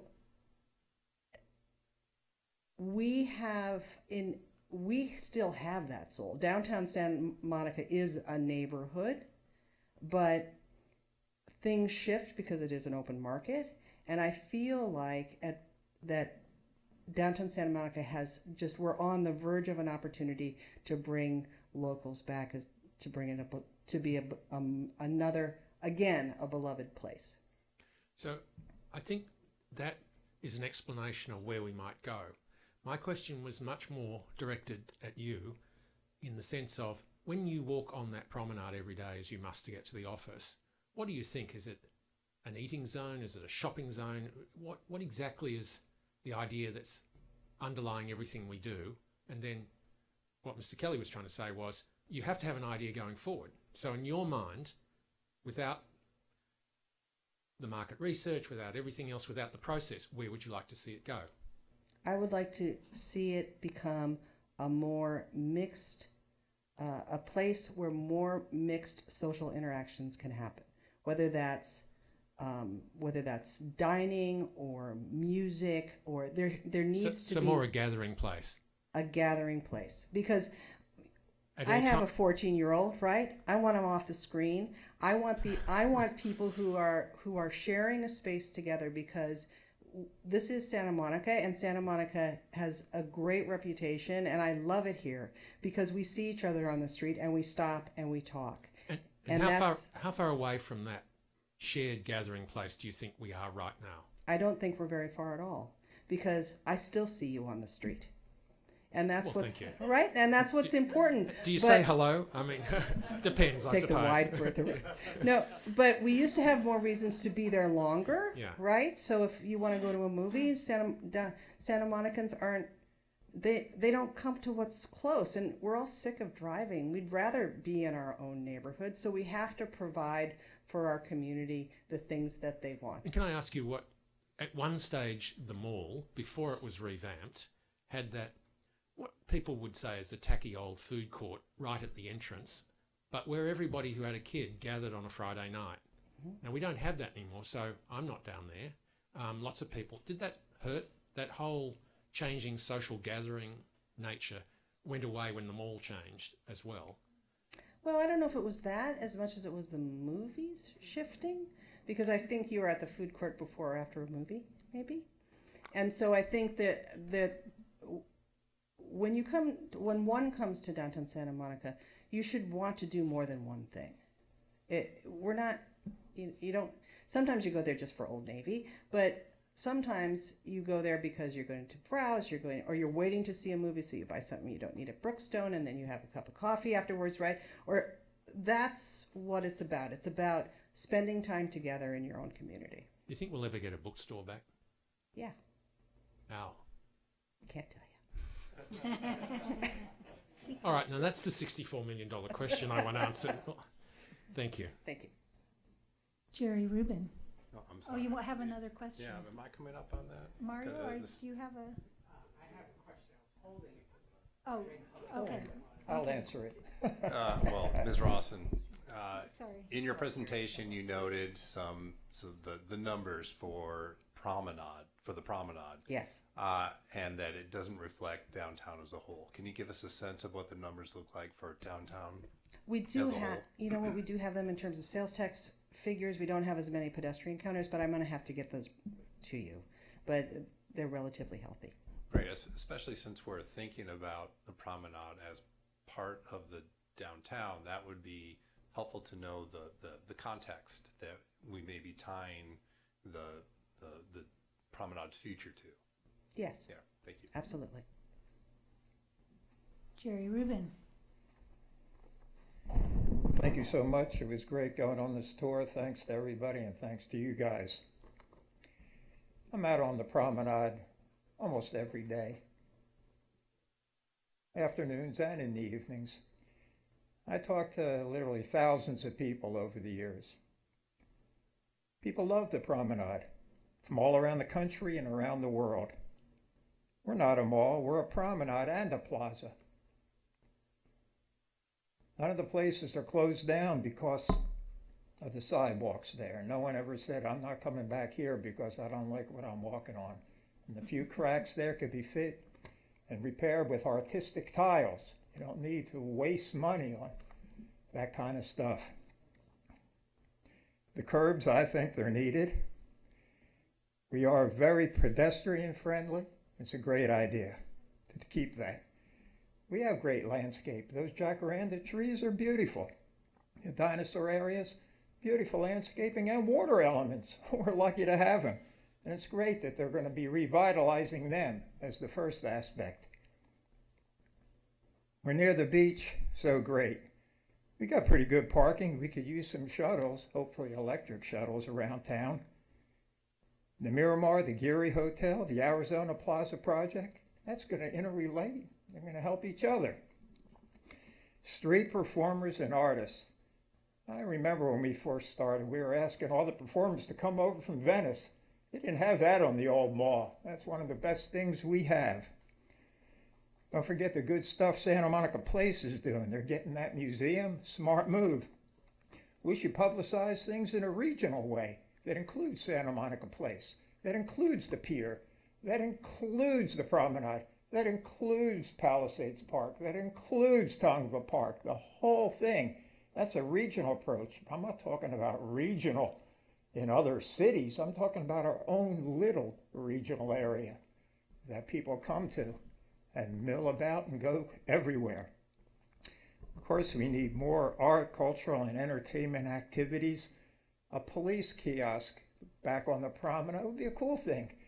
But I can't stand it when people start talking about the promenade that it's boring. I'm not, believe me, if I can find it exciting, I think everybody, it's not a boring place. My gosh, come down. I'll take you on a tour sometime. Or that it's unsafe. It's a safe place, for God's sakes. The more we keep putting out the negative vibration, the more people are going to say, did you hear? It's boring, Martha or Jim. It's unsafe. Why should we go down there? We're hurting ourselves by saying that. We'll get through all this economic stuff. I went to the event yesterday at the library, I guarantee it. But I just want to say lastly, we are a great area for families, singles, couples, all ages, and diverse backgrounds. We are innovators, not imitators.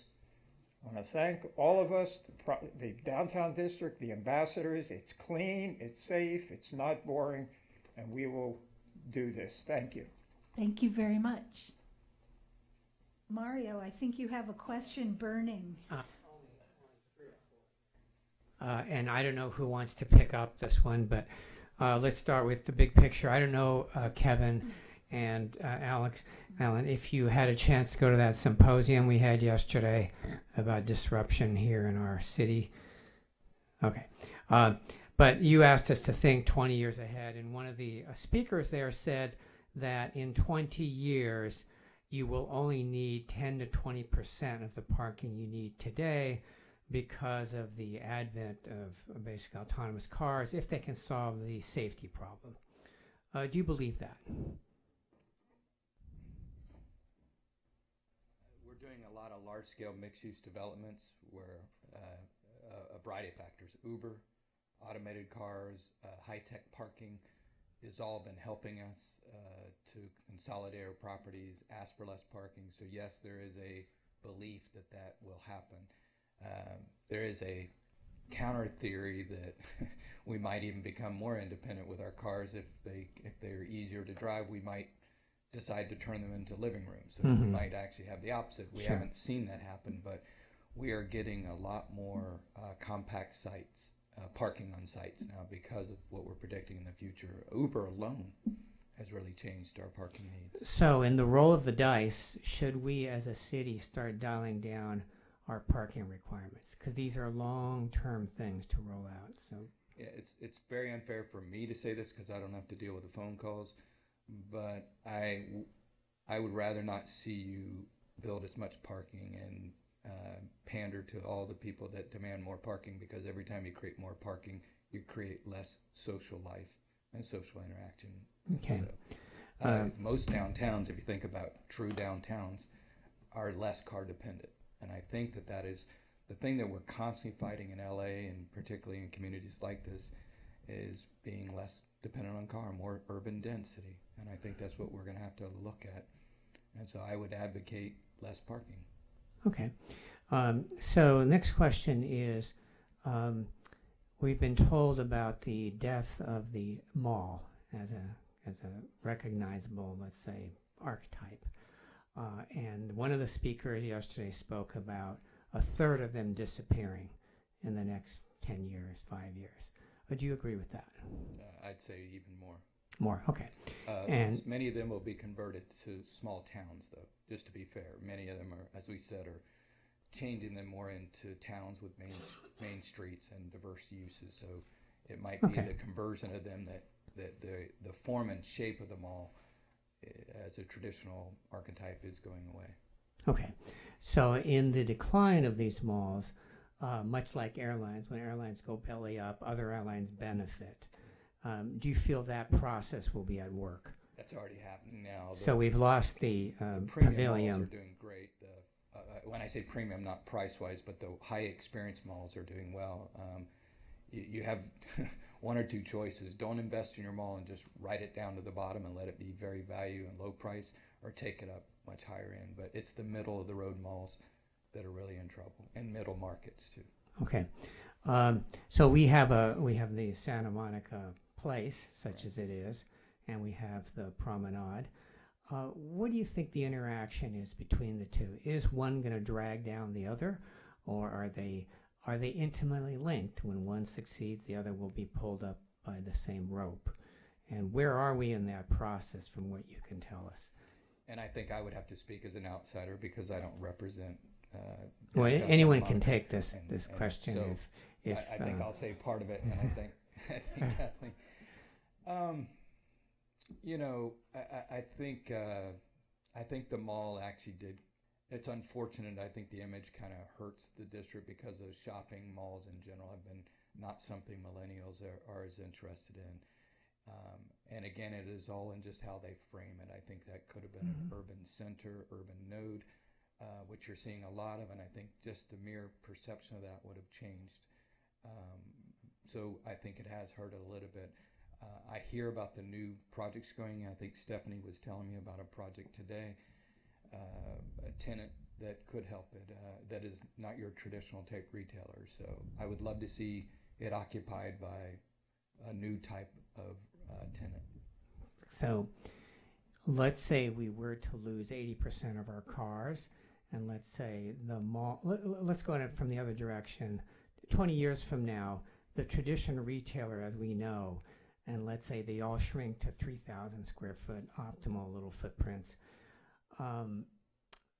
In ratio of what we have today to what we might have 20 years from now, how much are they going to shrink? How much of the space is going to be left over that was usually coming from retail? Now, let's say it's open for some other activity. It's no longer retail. Yeah. If I could answer that in just two Sure. parts. What we're seeing happening is traditional retail stores used to, one, have everything for everyone. That idea is going away, so that's making stores smaller, more niche. Secondly, we used to carry a lot of inventory in stores. That's going away. We're now just having showrooms and distribution centers where you can go into the store, pick the pillow or the bed or the clothing you want, and it'll be shipped to your house the next day. That's changing the size, so we're just seeing a shrinkage in the average size of retail, so that is going to create a lot of leftover space. To answer the other part of your question, I want to make sure I got it. We are having less cars as an idea potentially down the road, and smaller retail. We're going to have an excess use of space that we need to occupy with something. What we're seeing a lot is new creative workforce, fitness, other types of uses coming into that. Does that make sense? I want to make sure I answered your question. Yeah. So we're seeing in traditional retail, we're seeing traditional developments, we're seeing a lot of new types of uses as those spaces contract. So at the end of the day, we'll have a lot of extra space, presumably either from parking or shrinking retail, and we will convert that space to something that is commercially viable, something that is profitable. That's correct. And can you give us some examples of that we would recognize and say, oh yeah, that's a great place to hang our hat? The types of tenants, if that's the question you're asking, workplace is becoming a very big phenomenon. So every single development we have in motion right now has some type of collaborative workspace, a WeWork type space. And that is a trend that keeps growing, which is creating a level of entrepreneurialism. Those people are not only working there, they're wanting to live in the community, they want to have breakfast, lunch, dinner. So it's really creating a nice symbiotic relationship with other uses that tend to be more service-oriented, less tourist-oriented. We are seeing a lot of fitness retail just continues to grow. Yoga, Pilates, CrossFit, martial arts, boxing, it's been increasing. That is bringing a different type of user out. We may get too much of that We'll see what happens.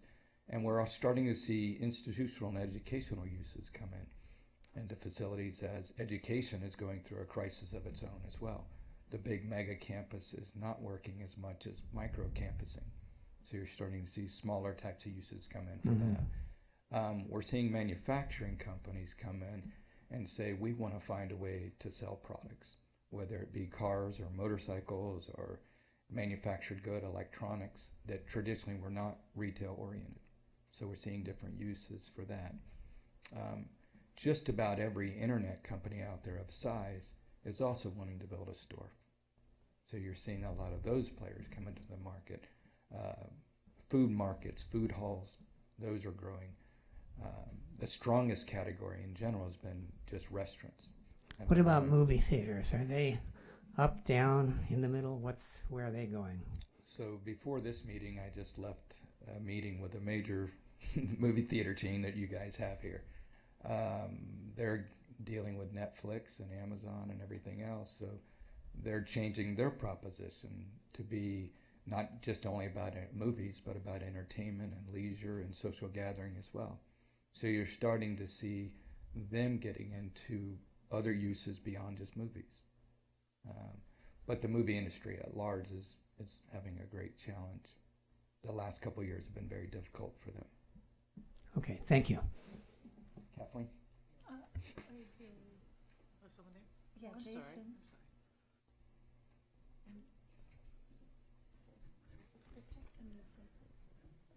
Yeah, Mr. Kelly, I want to thank you for an extremely provocative presentation. I'm afraid that a lot of my ideas aren't well organized here, but I do want to at least cover some of the big picture questions that I have from what you presented. The first, I want to have a clear understanding of when you're talking about looking at the promenade as a downtown. Are you suggesting that we basically stop thinking about the promenade by itself, and we think about the downtown as a whole and how to reposition 3rd Street within that bigger picture? Or are you saying that more like in a branding approach and a strategy is to make 3rd Street more of a downtown character? I hate to say both, but I first and foremost would say the whole area is a downtown. Okay. And to think about what makes a truly functioning, working downtown. The great thing about downtowns is we can go to existing models and we can look at the types of uses that true downtowns have. Downtowns that I think collectively we would all say are really good, functioning, healthy downtowns. So holistically, yes. I think for the promenade specifically, which is what I was asked to speak about, so that's why I limited it to that. I think you can no longer exist as you currently are with the mall paradigm. I think you're going to have to embrace that. And again, that is not downtown Santa Monica doing that. That's more the market forces that have kind of been forcing it that way. And I think that brand aspect is made you static. And what's really dangerous in districts is when a brand becomes static. It's got to be moving. It's got to be changing. It's got to be evolving. Right. And you raised the question of like what problem does the promenade, or now expanding it, what problem does the downtown area solve? Right. And here in the city, we like to produce very lengthy planning documents. I don't know if you've had a chance to go over the downtown community plan. Yeah. As you look, we have a lot to say here. As you look over that document, are there some ideas that, and I understand that each community has to go through its own process to kind of formulate the strategy for moving forward. But as you look at this process that we just went through and that produced this document, are there some ideas that jump out at you as there's a lot of potential in this particular approach that fits in with what we're talking about with respect to the promenade? I would have to say I'm not intimately familiar with that document. I will say, though, I'm really glad you picked up off the idea of the solution idea. And I think when we think of a shopping district and what it solves versus what a downtown solves, all of a sudden it really creates a lot of possibilities. What a downtown solves is the need to be together in a closer proximity for a certain type of lifestyle that may involve working close to where you live, being less car dependent, being near the beach. There's a variety of things that having a downtown really starts to solve. And one of the strategies within the plan is to increase the number of housing units in the downtown area, and also to seek to capitalize on the train. Right. And when you look at those two basic approaches, does that suggest a particular opportunities that we should be sure to explore as we go forward? Well, the great thing is with increased housing and increased focus on transportation, mass transportation, you start to solve a lot of your problems. That in terms of it will bring people here. And once we get the foot traffic, we solve a lot of retail problems, particularly built-in non-car dependent foot traffic. It'll start creating market opportunities. The question will be is how long is it going to be before that cavalry arrives? And if it gets here soon, that's going to help things. If we're talking 8 years away, we're going to experience a downturn probably in that time. The cavalry is the more housing, more transportation. You have the transportation here now, but right. It creates some tremendous opportunities. The transportation has already done a lot of things, but I think what is not syncing up right now is you've got all these pedestrians that aren't necessarily using the promenade as easily as maybe they could if the district had been through this catharsis, of rethinking how they should. And I'm talking again about the tenants, not downtown Santa Monica. And we've heard about the popularity of video gaming as sport in Asia, and Commissioner McKinnon raised it when a theater came to us, and we were working out conditions for what could be done there. Is that generally seen as a potential market that a place like Santa Monica could tap into? Yeah, I don't believe it's the cure-all, but live experiences have been a growth market and have certainly helped an area. It's just a small element to the overall picture. Right, and I'm also thinking just in terms of the strong tech community that we part have is in the area. Very good. Yeah, it kind of seems like if it fits within the picture, the bigger picture of appealing to locals and having tourists follow, trying to explore opportunities to tap into those businesses and the services they provide right in our backyard. Technology in that sector is a great market to really look at. And, whenever we look at a district, we try to imagine, the worst scenario and what levers would be pulled. What would be the emergency thing to keep the economics going? And when we thought about that hypothetically for 3rd Street Promenade, we're like, well, what would happen if the retail landscape really did change in America? That it was a big shakeout. One of my first go-to emergency levers was I would really focus on that tech sector and bring them in, because it is an emerging market, and those people are eaters and shoppers and consumers, and it's a great market for you to have. Okay.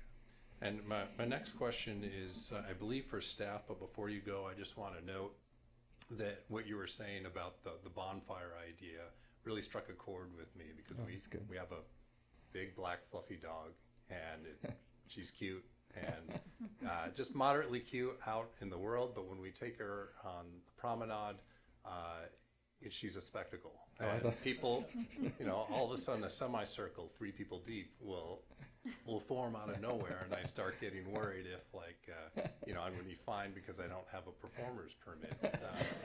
But it really struck a chord. You see pro-social behaviors, right? Exactly. You see very good community, and I'm sure that is very rewarding for you and for the others to be in such a world that's so defensive at times and reclusive, to be able to go in a public setting like that and feel safe and comfortable to engage with neighbors. And that is a rare quality. It is a deficit. The more tragic things we happen in our society, high schools and other places, the more we're craving safe places to go. Yeah. And you have that. Yeah, sadly it was a surprise when it happened. Well, thank you. I thought your black fluffy dog was a metaphor. I was waiting for it. I was like, oh, wow. Now, you had the bonfire metaphor going. I didn't want to mix the two. Thank you so much. I appreciate your question. Yeah, so for staff, the RFP that you described for the needs assessment, does that include the scope of what we're talking about tonight, or is that a more narrow look at physical infrastructure? As originally drafted and put out there, it really is much more of a kind of narrow, technical, physical infrastructure assessment. Although we wrote it to ask some pretty broad questions that included, should the 2 retail pavilions be removed or replaced with something else, replacement of the light fixtures with something, inclusion of splash pads or other kinds of fountain, playground, kid activities, asking where could those be, what would be the cost of those kinds of infrastructure improvements is included as part of the RFP. And the responses that we've received, and we're still evaluating them, indicate that the teams are taking a pretty broad approach and are really going to probably start, and in some cases, start with this larger conversation and kind of back their way down to this kind of physical infrastructure questions. There is a certain component of it that really just needs to look at some physical infrastructure improvements that are pretty immediate.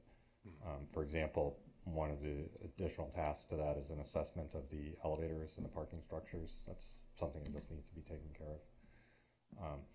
But it was originally thought of as a relatively narrow technical report, but it's going to probably expand by necessity to be able to answer what technical issues need to be addressed. And we anticipate that the big picture part of that process would be public? Yeah, depending on the proposer, there's some form of kind of public engagement. It varies with the different proposers. So depending on who we select and how we ultimately negotiate their scope, it will have some public component. So is that process the appropriate process for these ideas that we're talking about tonight?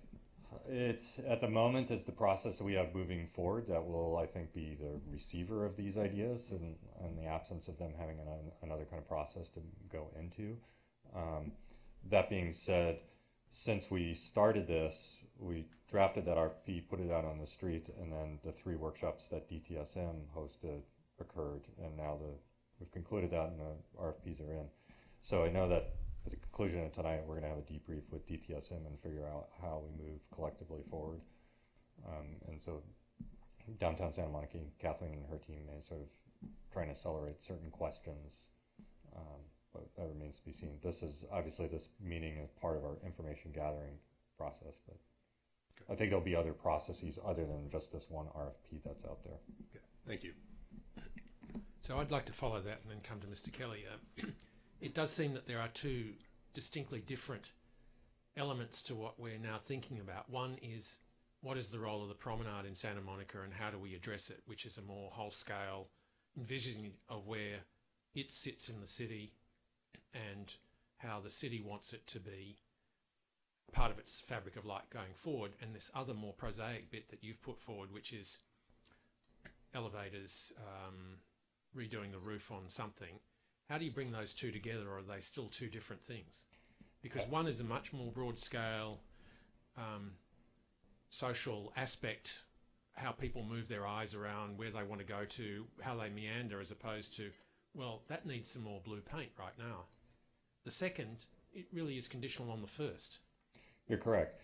And I think right now they are probably 2 separate processes or 2 separate questions. There is a more prosaic, as you put it, RFP and kind of needs assessment that's on the table.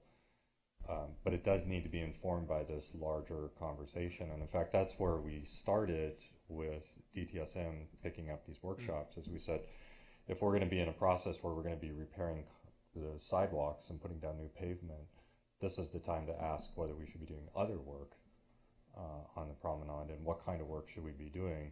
So we don't put new pavement in and then 2 years down the road discover we want to pull it all out to run new fiber optic, zippity-doo-dah, whatever the new technology is under the street. So that's kind of where we said, let's ask, what should the promenade be in the future? And so DTSM is really taking the lead on sort of probing those questions. So it might need some rethinking, because the people who are doing envisaging of behaviour and thinking of 20 and 30 years may not be the prosaic people that have answered the RFP. So that's a possibility, although I will say that we've got some really interesting responses to the RFP that I think have sort of read between the lines and said there's a larger visioning question that is being asked as part of this. Thank you. May I ask Mr. Kelly a couple of questions? So when you were here, you identified early, and it's the same question I asked Ms. Rawson. What is your idea of the promenade, and how far away are we from it in its current situation? We've had one idea which has kind of come to an end. It's a 20 or 30-year-old. What is the mystique of the place that you, if you were talking to us? Yeah, I thought it was a very intriguing question. I think that the mystique you had before, when you had Midnight Records and the bookstores and those things, was back in the early 90s. You were state-of-the-art edge culture. You had done something that tapped into the zeitgeist across the United States, and everybody was interested in it. There was something you were doing that not only was edgy, but also spoke to a type of a compelling life that certain people wanted. And it had an energy to it. And that energy, all of that became part of your unique value proposition. And that unique value proposition was really exciting. The Nationals wanted in on that game. They said, hey, our brand isn't doing well. We're not very cool. How can we be cool? And they're like, well, locate in this hot district, and some of that will come off on us. Well, eventually, all of them came, and what made you cool left, and you were with the other companies that didn't necessarily have that edginess. I think where you're at right now is you don't have that compelling value proposition that is as current and relevant today. And so I think with anything you do with this city and moving forward, I think you've got it. Places compete. That's the hard reality that and they compete for dollars. They compete for tenants and leaders, and if they don't compete, they fall down into undesirable aspects. And so you need to really sit down and think about, well, what is our unique and compelling value proposition in the larger context of LA? And with the slide that you put up and the slide that Downtown Santa Monica put up, you identified a whole series of places, but the places that didn't seem to make or rate up there were, for example, Abbot Kinney, which keeps powering on, and Culver City around the train station, which is being built, which has a unique proposition, and the Arts District, which you work in, which is again on the street. Right. And these seem to me to be quite different than a one-owner $1 million, $1 billion spend, and they seem to me to be the condition that we're in, which is a street that people want to go to and hang out. Right. So how do you see it? Do you see that we should be chasing and thinking about the Abbot Kinney, Culver City models? And what would take us in that direction as opposed to a mall? I mean, a mall's easy to do. Yeah, well, you would certainly learn from them. I mean, I think you would say, well, why are they working? Why are capital dollars moving in that direction? You know, what is edgy and cool, I think, is the words you used. Yeah, I mean, people are buying on speculation. I mean, they're putting money into things that aren't even built yet. Big tenants, Warner Brothers, I mean, large entities, Apple. You were talking about Broadway. I mean, Apple store is predicted to locate there with not just a regular Apple store, with their Taj Mahal. They want to be there because they think it's going to add the element of cool that they need. Single tenants like that will transform Broadway. You'll see Broadway. Already developers are holding off because they're waiting for that announcement to happen. That's downtown Broadway, downtown Broadway. And so, yeah, I think trying to figure out, I mean, I want you to figure out what's cool for you. And we didn't use this word because I've used so many esoteric words tonight, but soul. We're really trying to figure out what is the soul of this place. And that soul has been kind of timeless. And I think we need to just say, well, how do we in Santa Monica, downtown Santa Monica, find our soul for 2020 or 2030? So I have two more questions to you. First, it does seem over the last 5 or 10 years that the places that have done best replicate college campuses, that there's lots of coffee, there's places people can hang out, there's cheeky little food places, they can walk around, they can get their birds, they can get on bikes and so on. And Austin and Valencia Street in San Francisco and all of those sorts of places where those people hang out. Is that viable for us given the tech base that's here? I think very much so. I think what people are buying in those places is a kind of what we're all kind of looking for deep down inside. And I say this for developers, for downtowns, for private and public. We're trying to find some kind of social connection with others. And we need those places for that magic to happen. And on college campuses, the Rathskeller or the coffee shop is a place where you meet the other and where you learn how to behave and act and date and marry and all of those things. It's life happening out in a public place.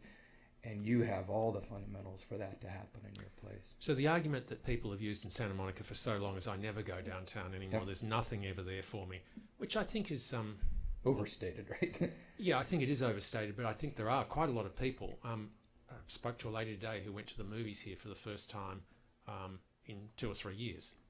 I mean, she came down to the promenade for the first time, and I don't think it was an unreasonable thing. It's just there's just not a lot down there for me. There's nowhere really for a cup of coffee or whatever else. So even if we do chase the college campus and we do build on the tech that's there and we create this living room in this perfectly structured area, how do we bring the people in who live in Santa Monica and who feel alienated by what's been happening down there for a long time? I think the biggest problem you're having is that the images and the cues and triggers don't reflect how the locals see themselves. And so when they walk down and they see promotional signs and giant sunglasses and ticky-tacky stuff, they don't see themselves as that. And that is clothing they don't want to wear, to use a metaphor. And they wish the place reflected back their own sense of identity. And buildings need to reflect back. The place needs to reflect back their aspirations. And I don't think that's happening now. Does that make sense? Again, I mean, it's just not something they want to wear on who they are. So, and they might have a good time despite that, but they're a little embarrassed about it. Following up on that, you're saying the buildings need to change, the nature of what happens inside that enclosed street. It's second half of the second question, Madam Chair. Did I get the feeling you were saying some tenants will have to leave to meet the vision going forward? Because that was the impact of what you were saying about the tenants that were out there. Well, some are, I mean, I want to make sure I understand that some are inevitably probably going to leave. No, that's not what I was asking. What I meant was there are people who are financially viable but don't actually add to what we want. Yes. As a I'm sorry, yes. You should have a tenant vision.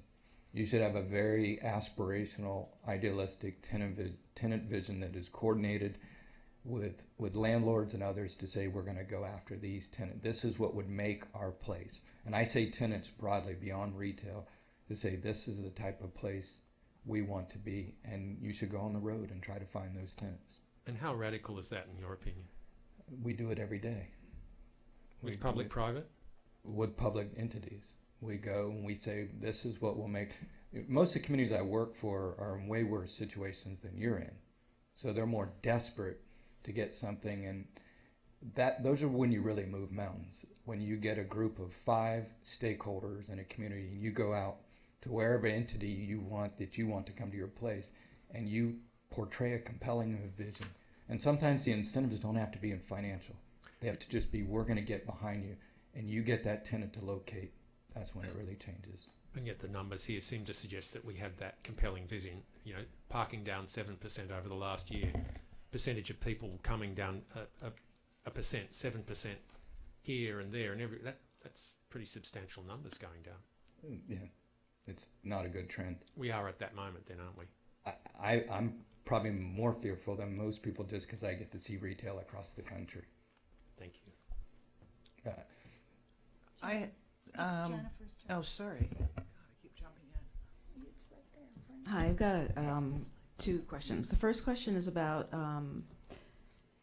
something you talked about earlier, the kind of like the wow factor of the street is closed off and people are walking on the street. There's so many takeaways that I have from this evening and lots of things that you've said. And improvements range from, tenants, use mix, and stuff like that. But one question I have for you is how much do you think that the promenade that we could change the wow factor of people walking on the street and get away with it? In other words, would it be just would materials alone help. I understand what you're saying about how when the street was closed off, it became part of the wow factor, and it still happens today, and that's still something that is part of the identity of the promenade, right?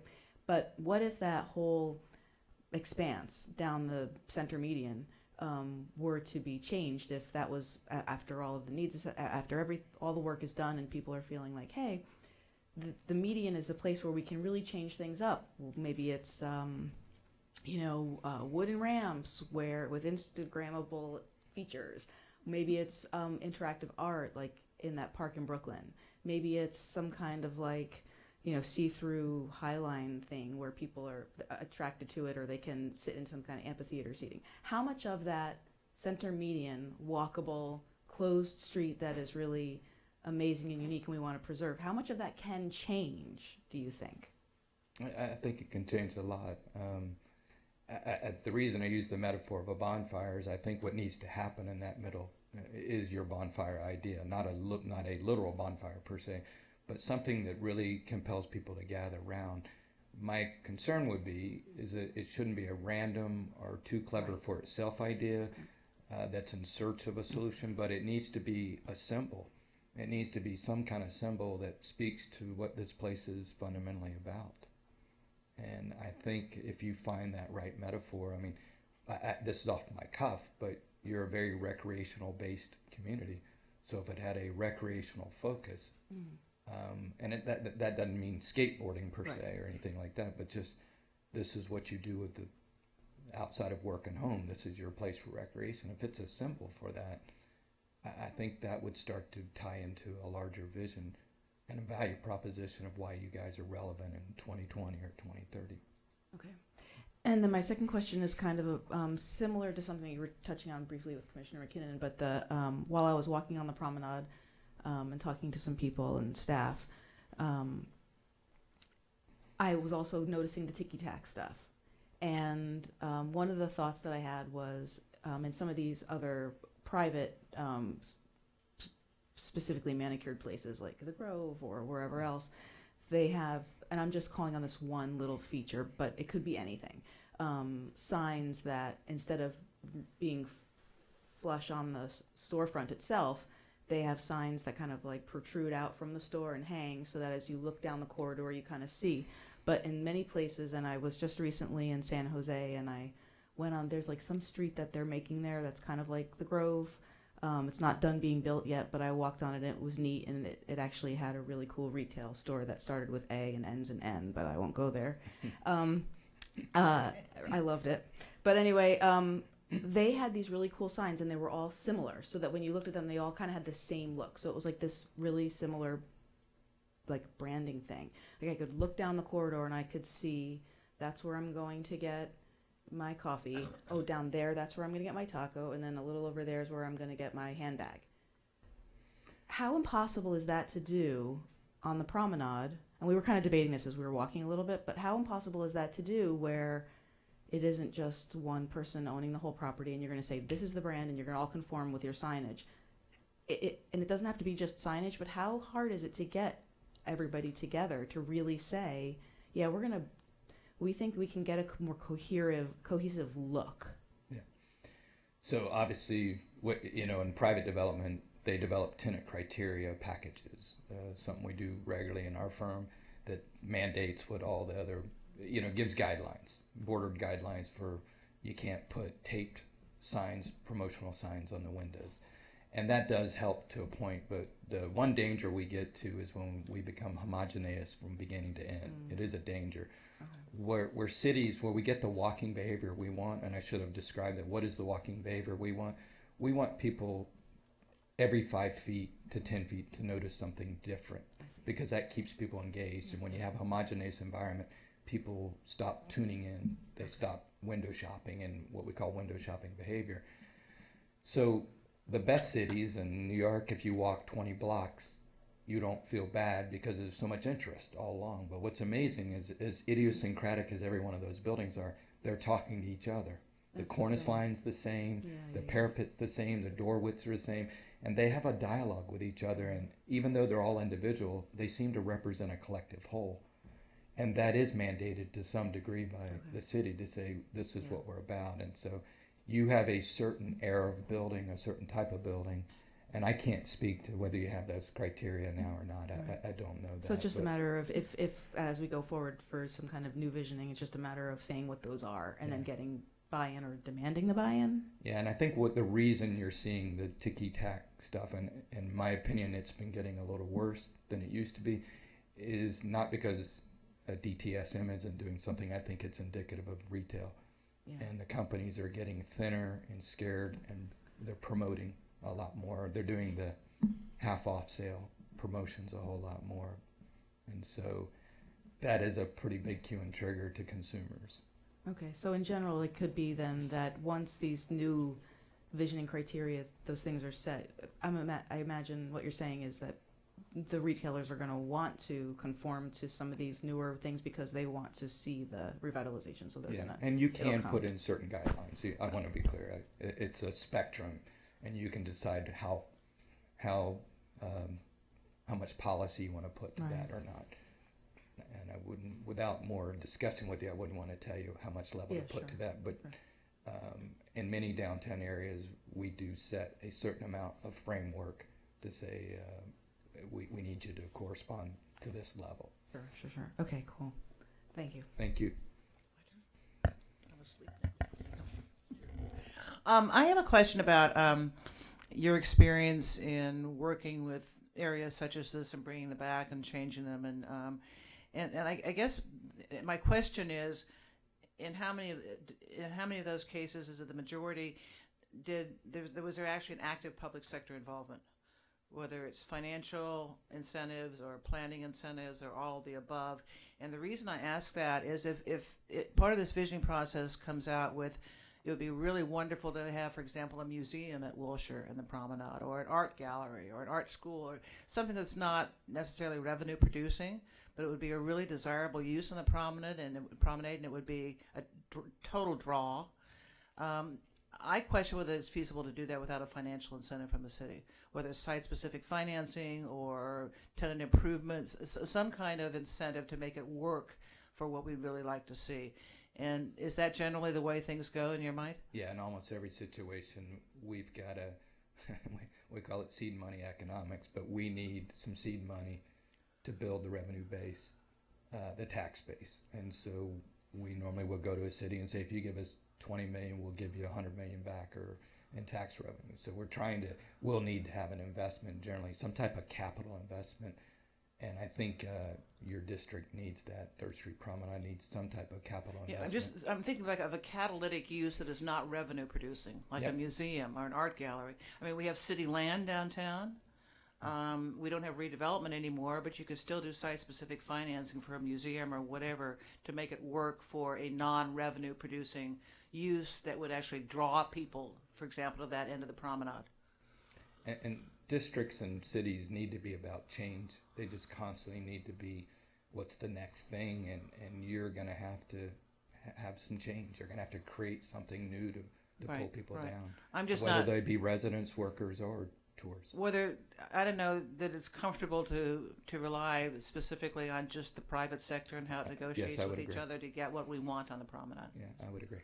I think you're going to, but I do want to reiterate that our argument would always be that whatever you put in should be an economic engine. Exactly. And not just, giveaway, but say, if you invest this is what we predict will come back. Right. And we do that all the time. In the city that I was president of the district, we took an old railroad corridor and put a trolley on it, and we brought over $1 billion in investment to date now, which is almost 20 years later. Isn't it also your experience that the key to success or the turnaround of a commercial area such as Broadway downtown is directly related to housing? Yes. I mean, there are tens of thousands of new residents in downtown LA, and that is why what is happening on Broadway is happening, and the Arts District. So and what's exciting about that kind of work, live, play dynamic, how it tends to work out is we normally get play first. That's almost what we always get. And normally when we get play, it is nightclubs in the really beginning, the kind of scarier, edgy thing. That's what downtown went through. And then it starts to civilize a little more. Well, we get play first, we get work second, creative office space, that type of use, and then we get live last. But when we get live, we see an unbelievable change. When we get more Totally. residents, they take care of the property. It solves our security problems. It creates new problems, but it solves a whole lot of other problems for us. And so when we get more residential uses, it really creates a built-in market for Well, us. the ground floor changed drastically with all the new residents. Yeah. Yeah. It does something for us that is golden. So in a lot of districts that I work in don't have as many great assets as you have. So we're working really hard to get the residences, but it takes us a while. On that play, work, live scenario, it could take us 10 years Thank to turn that around. Jason? Yeah, I want to, we're treating this all as comment as well. Mm-hmm. Okay. I just want to follow up on Chair Fresco's comment about the cladding of the facades. I really thought that we had that, we had sufficient language within the DCP to address that, but from what I've seen of proposals coming through the design review process, I'm not seeing either it being understood or employed, or that it is the language that's there is not sufficient. So, I think that's something that we should be discussing in the near future. I couldn't agree more. Richard? So if this is discussion, can we make comments at this stage? Absolutely, Okay, yes. so But you can also, Oh, you were back. I'm sorry. Commissioner Jennifer, Kennedy. then you. No, you go. Don't fight. Oh, I just wanted Never to. get it back. It's okay. Well, I just wanted to clarify that I didn't understand that we were doing comments as well as questions, and so I would like to have a comment time if now's the time. Yes. Okay. So, all right, my comment time. So, based on my, You can sit down and relax, and we'll call you if we need you. based on my question that was answered regarding the like the center median of the promenade and how much things could change, I just wanted to comment for the members of DTSM that are here listening and staff that I think that's a really big part of it, is the way that we can kind of suggest changes to that whole median area. As we were walking, of course, we were all focusing on storefronts and the vacancies and things like that. But one of my big takeaways from this presentation for me has been, what are people going to go through the mud for? What are they going to really go out of their way to see? And I thought that was a really important thought, because in the past couple of years, the promenade has seen a traffic pattern change with that clockwise traffic pattern, for example. And personally, and speaking to other people, I've heard that they find it challenging. Or if at least when it first started, people were like, "Oh my gosh, I can't, make right turns or left turns," and in certain places. And might have been, for me, it didn't deter me, because once I figured it out, I realized, okay, this is the pattern I have to take. But maybe it's deterred others, and so. Even though the parking is there, we seem to have an ample supply of parking. Maybe it's difficult for people to get there. So I kind of see not only these mix of uses, where can there be a pop-up gallery, or, maybe a space, that's not just retail, but like a place where you eat and shop and drink and do all in the same retail space. But the rethinking of the median, I think, can be that bold statement, that thing that gets people to talk. And so I just wanted to put it out there. I think that's a very important element to me. Maybe those shopping kiosks in the center need to be rethought. Maybe some of them are working, maybe some of them aren't, and if some of them aren't, maybe they can be reconfigured into places where people can sit and people watch. Maybe there can be installations for grand seating areas, like the Spanish Steps of the Promenade, where people can, just some kind of big feature where it seats a lot of people and people want to gather there, but they'll also shop and then take their break there and then go back to shopping, or they'll go back to seeing the pop-up gallery or the museum thing or whatever it is, with regard to the uses that gets added. and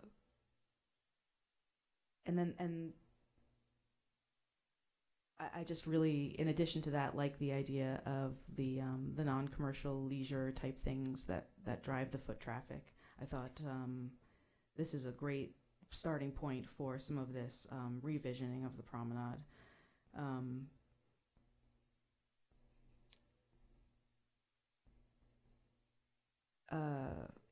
In preparing for this meeting this evening, some of the things that came to my mind were that right now there seems to be like two big trends in pedestrian shopping, eat, live, work, play areas, and that is the really small, eclectic Abbot Kinney style organic, area, or the really high-end retail.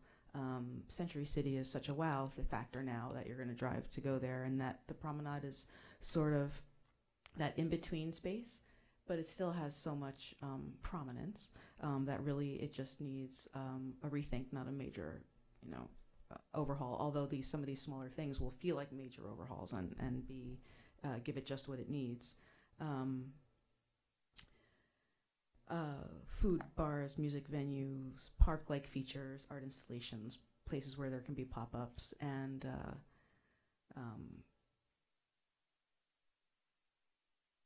a little more wayfinding as well can also help. And those are my main comments. I think looking at a way to kind of bring that bold wow factor down the median to make people kind of rethink about it again with new materials. When we were walking, I saw the lights looked like they were from the 80s.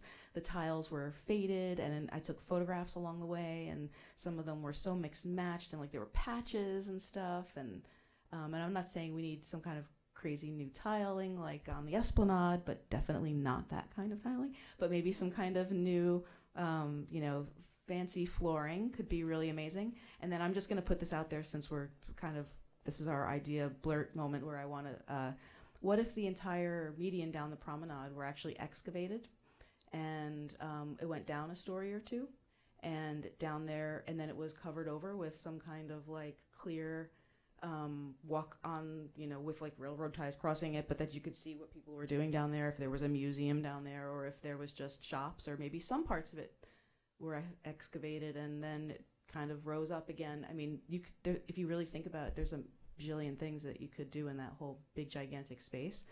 Think about the Apple Store in New York City, right? People wanted to go underground, but then they also wanted to like look up into the glass box. But you have that whole space. If it was, if you went, there are museums that are underground that people dig. If you could go down there and then also go up, it could be this gathering space. But that's like really,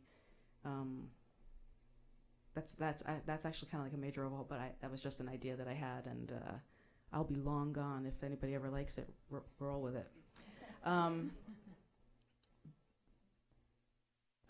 So that meeting. So I'm looking at the tenants and going, yeah, but I'm actually seeing like physical structure, infrastructure, new materials, bringing the comeback, driving the comeback. That's my overall thought. Thanks for listening. So, in thinking about what we heard tonight, which carries on from the previous work, this for me started when we had that parking discussion, and Stephen, I think, said, well, parking revenues are down 7%. And as soon as you hear that, you go, well, that's an interesting problem. Numbers were going down and bike numbers were going, something's happening. There's a transformation going on. We're not at autonomous cars yet. That's not what's driving it. Certainly Uber and Lyft are up, but there's some major societal changes going on when people aren't coming and parking. And then we hear these other numbers about foot traffic being down, about sales tax being down. That is the moment Paul Revere sits on the horse and rides off into the distance, because that's the moment we're at. And people have been very calm about it so far, or very orderly and having a nice discussion. It's now a moment to elevate it considerably further and treat it with some attention and some focus, with a timeline that's not too far away. So there is tonight, I hope, a process that will come out of it that's relatively short and focused and drives the whole discussion forward to the City Council and at the highest levels of the Council to make this happen. Then the second part of it is, what is the idea that we want to come out of it? And there's no agreement on that at the moment, but what we do know, it's more about social focus and how we bring people together and how we use that outdoor room that you talk so much about of perfect proportions better going forward, because it's dated, and like everything that's dated, you need to refurbish it. And so getting some agreement and some discussion and something that motivates all of us going forward is really important, and then putting detail on it. And the observation I would make is that one set of people who've driven the idea the baby boomers are shuffling off to wherever they are going, golf courses or retirement or something, and their great purchasing patterns have come to an end, just as the digital revolution has changed everything and the millennials have come on the scene. And so you see right around the world these vast eating streets or eating halls that are being created, where there's all sorts of food around and people buy it and gather in the centre of an area. Or someone wants Thai, someone wants Korean, someone wants Mexican, and that in itself is a change over what we had available even 15 years ago. It's certainly not what's on the promenade. There's a few isolated, quite large restaurants. And so we need to be reflecting that. The revolution of what was 10 years ago was these food trucks that hit Los Angeles and transformed the way everyone operated, has never impinged on the promenade. So millennials, or the people who have the purchasing power, do things differently. The tech revolution has driven different sorts of things. People are going to gather in different ways for different purposes. We'll all be at home watching movies, but we'll come out for something. People still want to be social. They still want to hang out. They still want to check out other people. It might be a music. It might be this, I'm not exactly sure how you describe it. We had an interesting euphemism for bars and music. And our city has no nighttime economy. The interesting thing is that 7 or 8 o'clock, if we go down there now, not much is happening. So there's a whole area of people that we're not even thinking about. And they don't have to be disrespectful people. They're just people who want to eat out or be out at night. So there is plenty of room here for us, but it is an urgent moment. And so I'm not sure how to impress on the urban designer and the planning staff in front of us that we need to move more quickly. And then the other issue is Downtown Santa Monica has been the body that's been in charge of it. But it does seem to me from what you say that we need an even greater impetus to drive it in future, led by the city and the city council. And whether it's giving more responsibility to Downtown Santa Monica to organise it, or city council taking a lead, I'm not sure. But that's also the discussion, the political aspects of getting this change through. And last time round it was the mayor who took it up.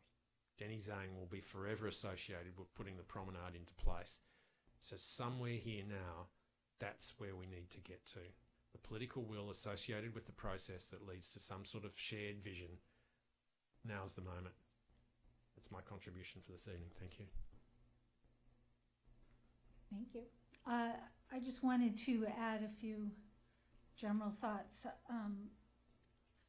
One of the things that I think the promenade has lost in respect to today versus what it had in respect to its time in the 1980s is an authenticity of place. I think it's kind of morphed. I think the dated aspect has to do with the 80s things. They don't feel like today. The plastic storefronts just make it look fake. It's not really what we want to be doing. I think it has to have a real authenticity. So when I hear, oh, we have to revamp this and revamp that, I just want to kind of throw in there the idea that it's really a stripping down, really, back to what we are now and I worry also because I see this happening in a lot of other planning with our very thick planning tomes that we like to write here, which hopefully won't slow this down too much.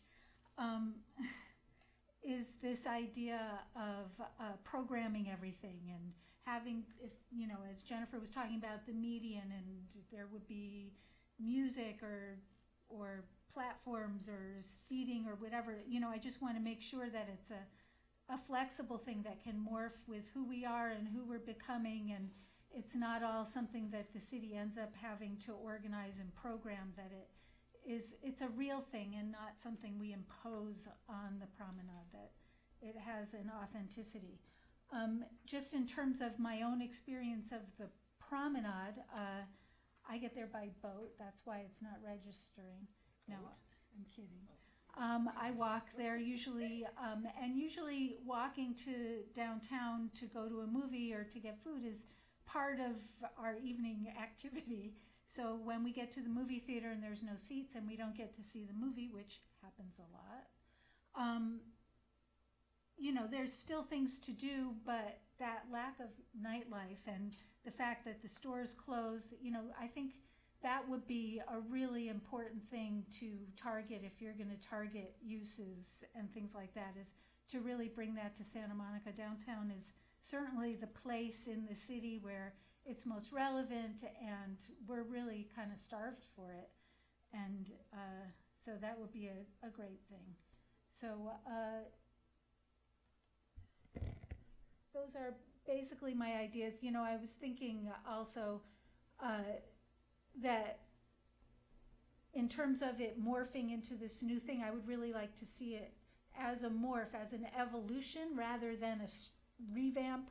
Revamping, you know, is alarmist because it means that we're inventing something. And I would like to feel like the signature look, whatever the essence of what the promenade is, remains, and that it is updated and it's new and it's now, but it still feels like the same place. It's like the next step. We're layering on new decades and bringing things forward, but we're not abandoning everything that we ever were. So those are my comments. Leslie? I'm surprised you didn't bring up the NCOD. Anyway, when the downtown community plan was adopted, we put off design standards to make it part of a neighborhood conservation overlay district, which is design standards. And given workload, what have you, that hasn't happened. But I walking down today, I must somehow have missed that red and white building. I don't know how you I couldn't believe my eyes. It's like, Nina's right. I mean, in terms of bringing it back to sort of its historical look, which it had 30 years ago, would be a giant step for humankind. And I think design standards would be a really welcome development. The other point I want to make is I really am serious about the diversity of whatever happens down there, diversity of population being welcome and can afford it and what have you. I would think it would be horrible if it became Abbot Kinney. I mean, Abbot Kinney's prices are insane. And that certainly wouldn't serve Santa Monica's residents at all. So whatever we do, envisioning, and I know you're doing this, I think we need to think of the entire population of Santa Monica and what the affordability level is and the entertainment preferences, etc. And although political will is important, and Denny Zane proved that, I think that in some of the cases, as I was saying earlier, if we're looking at uses on the promenade that are not as revenue producing as, well, not Barnes & Noble anymore, but something of that level, we really need to look at a more active city involvement than just political will and rah-rah. I mean, I think if the financial incentives, they may need to be explored, depending on what uses you want on the promenade. And again, we have city land down there, so what could we do on the city land that would be catalytic for the promenade? I think we already have ideas about that. And then obviously, the area between Arizona and Wilshire is a dead zone, and it has been for a long time. This is not a new development. So something, public art, some kind of attraction that you can actually see maybe from Santa Monica Place on the second floor to draw people to that end of the promenade is absolutely critical, because it is a total dead zone. When you walk south of Arizona, it's like you're in another world. I mean, there's so many more people. There's so much action, activity, storefronts, etc., that it really, that area between Arizona and Wilshire really obviously needs to be rethought and invested in. And that is all I have. And thank you so much for your presentation. It was wonderful. I just have one more comment that I always make this comment, and somehow I manage to skip it and not hit it over the head like usual. But one of the really strong points that I personally worked really hard to make sure was included in the downtown plan was this idea of retaining what scant historic character we have left in downtown. And since the 1980s, we've lost like 60% of the historic resources that we had. And we still have some that are really significant and have a lot of integrity. And then we have a lot of pieces of a lot of other ones. And we put various guidelines into the downtown plan that said if you have pieces and you can kind of work with them, that would be really cool. And if you actually have a historic resource, you have to keep it. And this cladding trend has persisted even since we've adopted the downtown plan. So even that language isn't enough to make people go that way. And I'm not sure what we have to do to change it. I know on Main Street there's a new Verizon store, which is a little surprising, but it's a old historic storefront and they have a big shiny Verizon sign, but they didn't clad over the whole storefront, and it is absolutely without a doubt a Verizon store, I'm sure of it. And I think that we can insist that people go there in downtown and that we remain Santa Monica, and our residents will recognize it as their downtown and they'll feel more comfortable there too. And that would be a great thing. And the other thing about Santa Monica is, I've said this and I know it's not a scientific observation, but it's certainly, I think, true that Santa Monica definitely has a certain kind of its own sort of magic, and whatever we do, it kind of is a little bit golden. It's a little bit lifted up, like what you were saying at the promenade, that it's like the place that everybody talks about all over the world as the amazing place, but you look around, there's some trees, but there's not really any plants. The concrete is broken. But the thing that we have that they don't have is that we're here. And this is a really special spot. And we don't have to create a really like amazing Disneyland thing like the Grove or create that place, because we are that place. And we kind of got away from it, but we have to remember who we are. And that's kind of what I was talking about before about the authenticity, but it really comes down to the bricks that we have and keeping them in use. Does anybody else have any comments? There's no one left in the queue. I have to say this has been a really, really interesting and educational evening, and I hope everybody else is excited to see this path opening up as I am. I want to thank the Planning Commission and for your thoughts and comments. Of course, if you have any further thoughts or you want to share your notes on your maps with us, we'd be happy to have that channeled to us and incorporated as we move forward. I want to thank Kevin for his time and presentation, downtown Santa Monica for their participation and kind of leadership on this and bringing Kevin to the table to begin with. This is, of course, not the last you'll hear about this. There'll be more discussion and comment and as we move forward with the needs assessment and other work that needs to be done. So thank you. Thank you.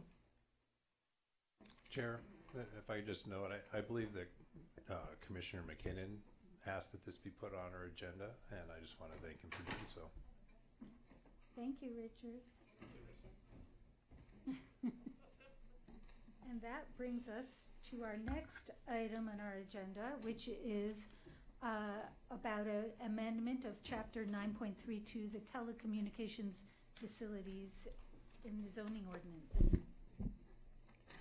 Indeed, that's what we're going to be talking about, Commissioners. So My name is Paul exciting. Foley. I'm Principal Planner in the City Planning Division. Chair, before we start, I just want to take a moment to acknowledge Paul is actually retiring from the city. That can't be possible. His last day with us will be July the 5th. Tonight is his final Planning Commission meeting. Paul has been with the city over 30 years, I think? 27. 27? 27 and a half. I think we did a poll as to who's been here longest, and you're like number 3, I think. So it's pretty close. He's been a tremendous, steady presence within the City Planning Division. We will dearly, dearly miss him every day, and just wanted to acknowledge that. We have a retirement party and all that, but we also have cupcakes that we're going to hand out. So didn't want to let this pass without acknowledging a pretty bittersweet moment for all of us. So. And me too. Madam Chair, thank you very much. Can I just say on behalf of the Commission, thank you so much for all the work that you've done. and the way you've approached things. I have many times over the last, whatever it is, 8 or 9 years, called you and asked for assistance, which you always give in a very calm, equal manner. It doesn't match generally the way I'm speaking to you, but nonetheless, that's very generous of you. Thank you so much. And what are you going to do? Go running forevermore? Well, of course I'll continue to run, but the day after I retire, I'm going back to Rhode Island for my niece's wedding. I'll be there at the beach house for a couple of weeks, and I'll come back, and there's a bunch of stuff to do around the house that I've been deferring for years. And then at the end of October, beginning of November, I'll be going to London and to Rome, Venice, and Florence for about 3 weeks. And then when I get back, I'll try and figure out what the rest of my life is going to be like. But I've always heard from people that retired, take 6 months, whatever, figure it out. The major adjustment, of course, will be the fact that I'll be around my wife 24/7, and there's going to be major adjustments on both of our parts. So how does she feel about that? I think nervous. Enough has been said. Probably nervous. Yeah. But I like going to the beach. I live 4 blocks from the beach. So I'll be doing that a lot. But I can go bike riding. I can go to things in LA I've never had a chance to do. I've lived here 30 years, like Olvera Street. I've never been to the Getty. There's so many places living in the South Bay that I've never been. Well, thank you very much anyway. So I'll hop on the train and go. So thank you. I appreciate that. And I appreciate all the support I've had from you and from past commissions as well. So I thank you for that. Okay. Tonight we're going to be talking about the modifications we need to make to Chapter 9.32 of the Telecommunications Ordinance. The Telecommunications Act of 1996 recognized that cities have authorities to regulate personal wireless service facilities or cell sites, but limited the scope of that regulation. The Telecommunications Act prevented cities from prohibiting or effectively prohibiting these facilities, and cities were also required to act upon the applications within a reasonable time frame. In 2009, the FCC established what a reasonable time frame is, as 90 days for applications for co-locations, which are when more than one carrier at a single site, at 90 days and 120 days for all other applications. In 2012, Congress passed a bill that required an expedited administrative review process and approval for co-locations, removal or replacement of equipment at existing telecommunications facilities, provided the changes are minor in nature. In addition, the bill required that applications be acted upon within 90 days of submittal, not counting periods needed for additional information or clarification. Oops. Where are we here? Okay. In 2015, the zoning ordinance update did not include any changes to the city's existing telecommunications ordinance, as there were pending decisions by the FCC on rules, regulations for distributed antenna systems, small cell installations, and wireless communications facilities. As a result, the provisions of 9.32 are now outdated. The proposed regulations that we have here tonight will establish a new administrative review process for modifications to existing facilities and co-locations that comply with certain standards. In addition, the proposed regulations will reestablish a discretionary process, which is a minor use permit, with amended findings for new facilities in modifications and co-locations at existing facilities that do not comply with the administrative parameters.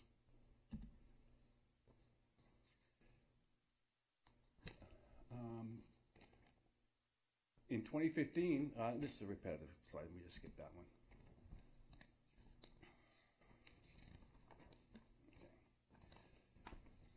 The administrative process is a result, as we said earlier, of this Section 6409A Act that was passed in 2012.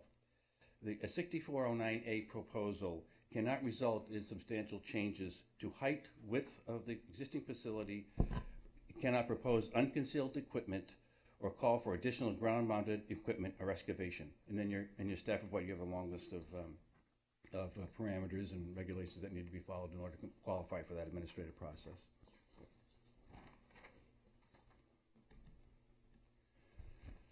The discretionary process is the minor use permit.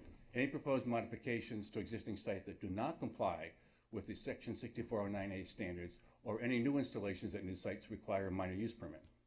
A minor use permit is a discretionary permit subject to a public hearing before the zoning administrator, who may approve or deny the minor use permit and whose decision is appealable to the Planning Commission. since minor use permits are required for a number of other use classifications in the zoning ordinance, and have a standard set of findings in section 9.41.060 that do not necessarily apply to wireless facilities, staff are proposing the following new findings that establish a standard of review that is more pertinent to personal wireless service facilities.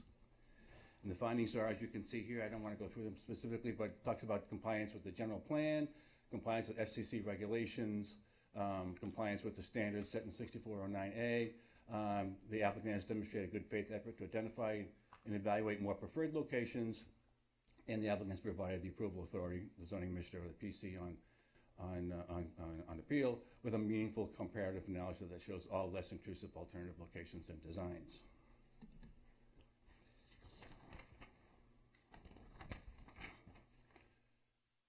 Comments were received from both Verizon and AT&T. Staff made modifications to the draft ordinance in sections 9.32.070B and 9.32.080A2 in response to Verizon's comments, and to section 9.32.080A9 in response to AT&T comments, as annotated in the attachment A of the supplemental staff report that you were given this evening. Staff is available here to answer any sort of policy questions, and the city's telecommunications consultant, Dr. Kramer, is here to answer any technical questions that you might have.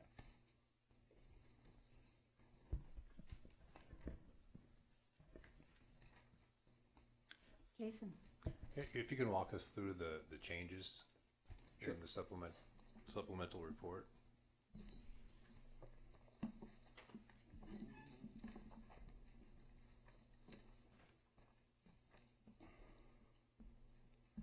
see. Section 9.32.070B talked about the prohibition of facilities in residential zones. The staff has amended that section to allow for the installation of facilities in residential zones on buildings that are non-residential in use. 9.32.080A2 is a modification to that section that added a section B that allowed ground-mounted equipment to exceed no more than 15% of the maximum height of the district. And the section on AT&T's comments, 9.32.080A9, talked about changes to signage that would be needed up where the facilities are located.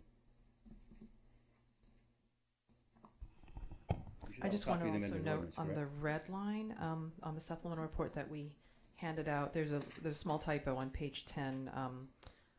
Just some of the formatting came out. You see kind of the FCC and other United States governmental regulations for compliance with RF emissions regulations. That should be deleted. It's sort of like an orphan phrase in there.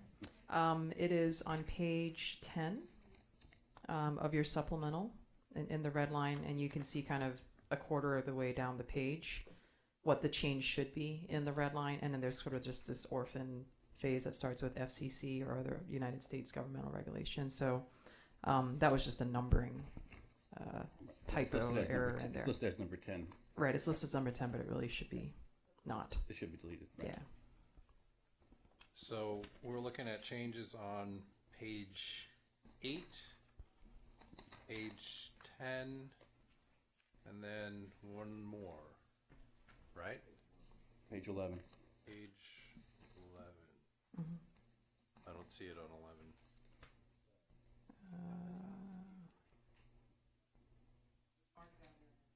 Oh, thank you.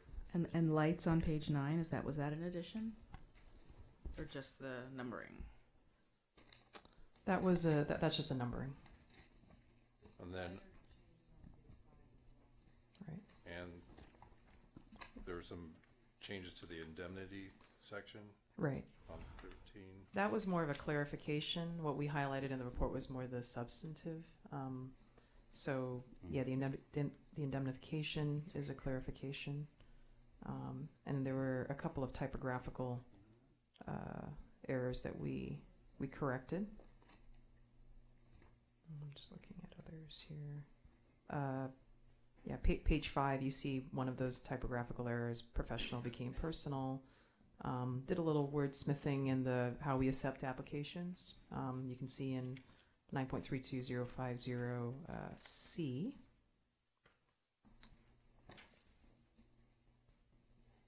And then you see clarifications there about 6409 applications be processed administratively.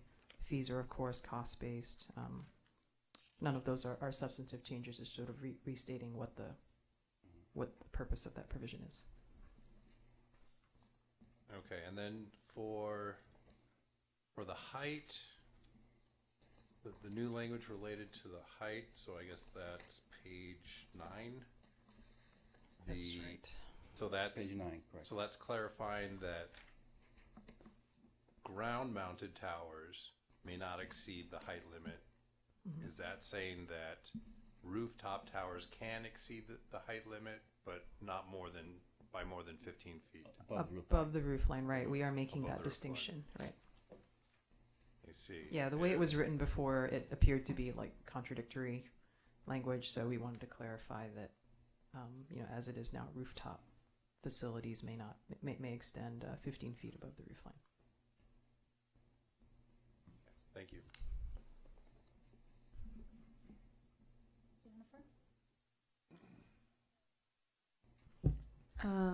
Underneath, 932050, the modification of the wording under procedures for a duly filed application.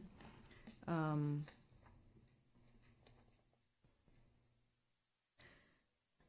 understand that I get that it's basically saying the same thing, but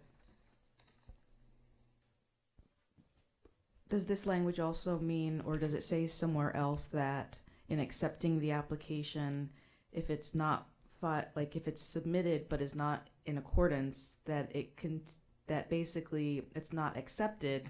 It could like take one day, or it could take 10 years for them to file it until it's in accordance. So there's no limit on the amount of time it would take them to get in accordance, and you wouldn't accept it until it is in accordance. So you would be saying to them it's going to go back. So if they file it and it's like a rough draft and it's really sloppy, it's considered not Dr. Kramer, really, we can address that for you. Not really filed until it's complete. Correct. Is that correct? Good evening, Dr. Jonathan Kramer.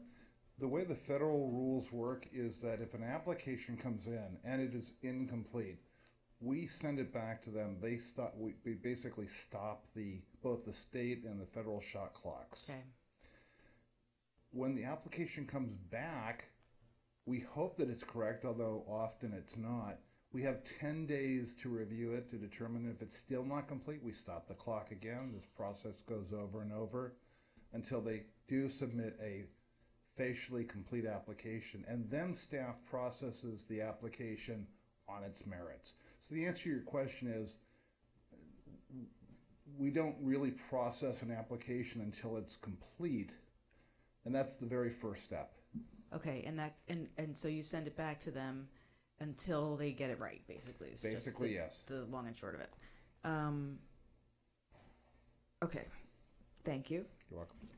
And then my next question was 932070, the exception to prohibited locations. Can you give me an example, like a real world example? We call this the safety valve. To avoid having our ordinance rule to be on its face illegal because it would prohibit the provision of wireless services, we have to have a safety valve that says, you can't do this, you can't do it, you can't do it, unless you prove to us that this is the one and only place or one and only way that you can actually provide your service. And this allows us to avoid having a court declare our ordinance facially violating the Telecom Act. So you're saying having that exception to the location is the... There are safety valves in here so that the ordinance will facially, it won't facially violate the Telecom Act, and this is one example of it.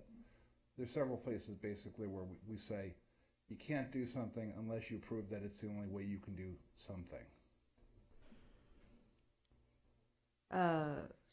So look at it so it says here, personal wireless service facilities may be located on parcels with non-residential uses that exist on residentially zoned property.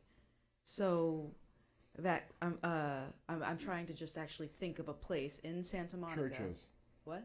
Churches. Say it again. I'm sorry. Churches. Oh, churches. Yes. Oh, churches. Church steeples Churches. are in So church could be residentially on zoned a areas. is a residentially zoned area, and there's a Rules. Yeah, a couple of the markets as well, the small old markets. Schools. Oh, they have their own zoning. on residentially zoned property. But isn't that use? So then, what would happen if that use went from non-residential to residential? Does that mean that that facility just gets put back after the? Yeah, like if this exception was invoked and there was one placed on a parcel with non-residential use that exists on a residentially zoned property, but then the actual use became a residential use. Right, but they'd have a legal non-conforming right to remain if they were Right. legal at the time that the use changed.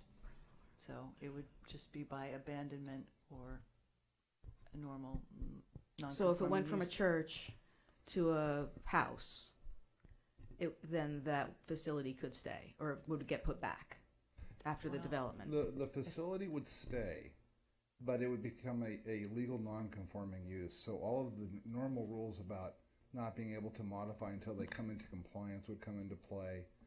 Well, because I mean, I assume if it was a church and the church was raised, and then there was like years of construction, and then after it was done, there was a house. Obviously, the facility doesn't just float there in the air while the construction's going on. It goes away, and then it would have to come back. And you're saying that it would be able to come back? Well, I think we'd have to look at it at that, if you extinguish or abandon the use, I guess we'd have to look at it at the time. I think the problem here is that having an outright prohibition is a violation of federal law, and so that's what we're trying to. Okay, I understand that. Yeah. So is there a way to then just say, or is there language that would need to be added in here to say, if the use changed, that it's like a do-over or something? I don't know, whatever the legal lingo would be to just say. I'd like to suggest that that's actually better language for a specific permit, because these are really very rare types of situations. So it would be better to craft a specific permit that says, and your example of the church being raised and a home being built, that you would have the language in the permit that says that this permit would expire upon the demolition or major or change of use of the underlying structure.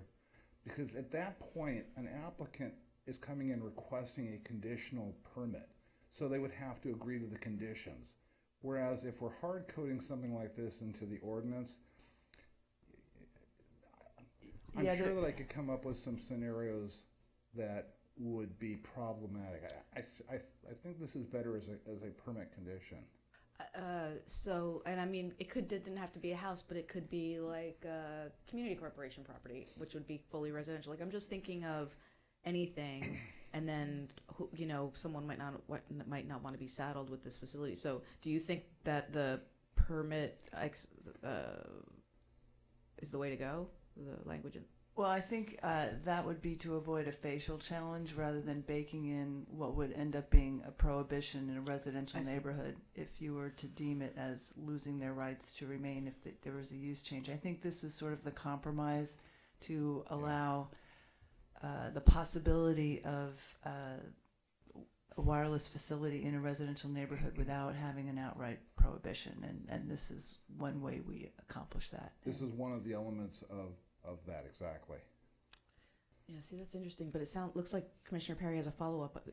Please. It's on this particular item, but not on the question that you're raising. So if you want to resolve that. No, what's been said, I need to think about, so that's fine. Go ahead. So this would mean that on a property that has, on a residentially zoned lot that has a non-residential use and could also have residential uses on it, they could move forward? Well, again, what we're talking about is a case-by-case scenario, and that would really be up to the Planning Commission to determine at the time.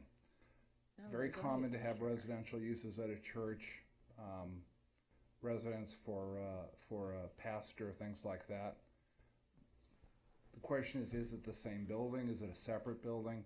Again, these get to be very fact-specific questions that are on a case-by-case basis. Well, I'm just wondering if this should be if this could be constructed more narrowly, where it's the absence of residential uses on a residentially zoned parcel. One of the things that as staff we've been talking about is the fact that we're looking for places where we can put cell sites that don't impact the community. And because the industry is moving into residential areas in a big way, and that's going to be an issue for Public Works because they're handling most of those applications, there's still a need for the larger cell sites that provide the umbrella coverage.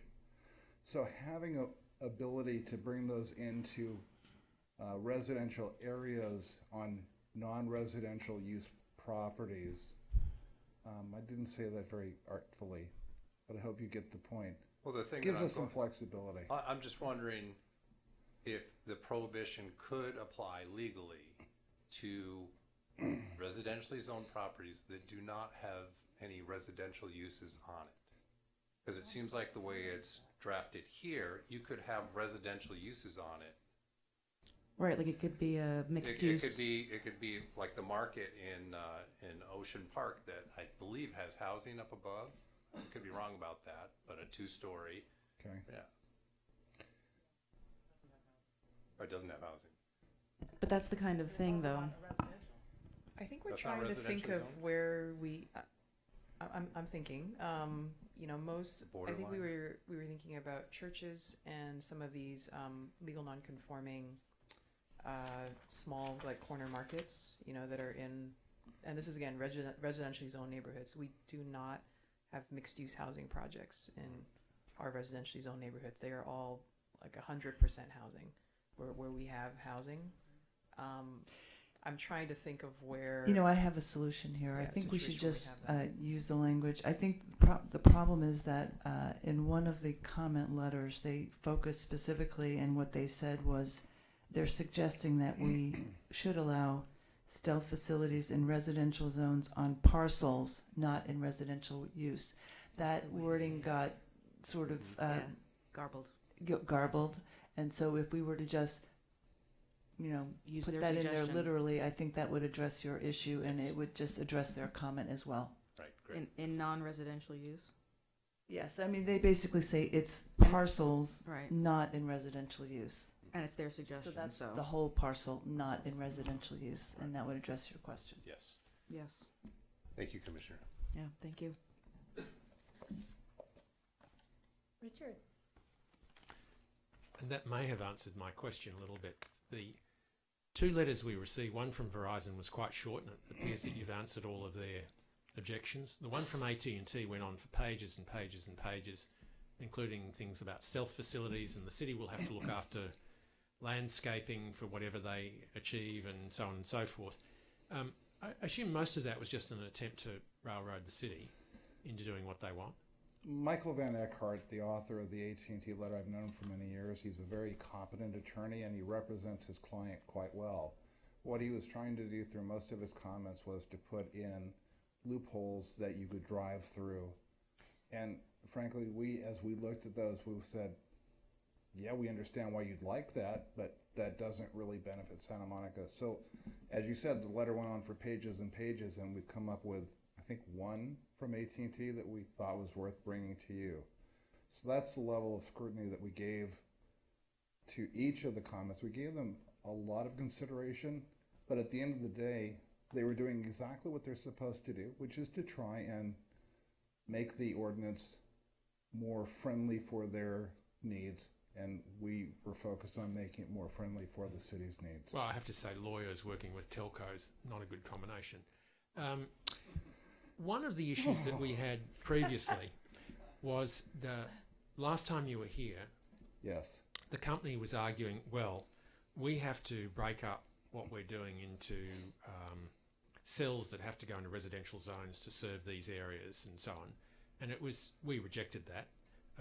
But there is a question as we go forward with the level of demand for wireless service. Increasingly, it seems the whole world is moving to wireless for everything, and the level of data that will be transmitted will increase. Does the ordinance give us enough capacity to serve those needs going forward? I have to remind you that what you're looking at is roughly half of the ordinance that controls all of this. The other half is the ordinance that Public Works operates under. Right. So they operate under the ordinance that really is getting all of the traffic right now, the cell sites that are going on light standards, on poles and so forth.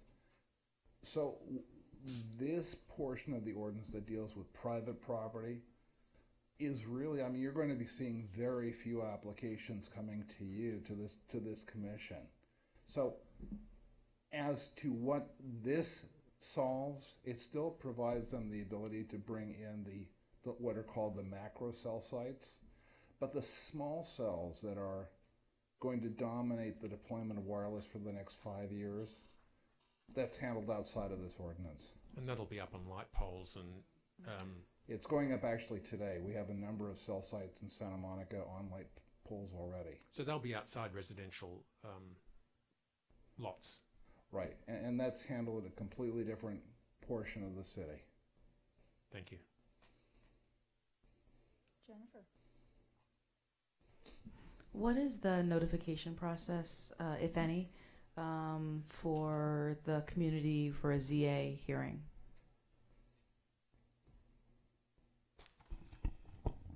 So I think it's important to know two things. One is that this ordinance establishes consistency with Section 6409A. Understood. That's probably the vast majority. I mean, I would say 99% of our applications are those, which are the sort of, remove, replace, swap out of like existing stations, and we see quite a bit of those, and we were required by law to process those. Right. There's not a notification, that's purely administrative process.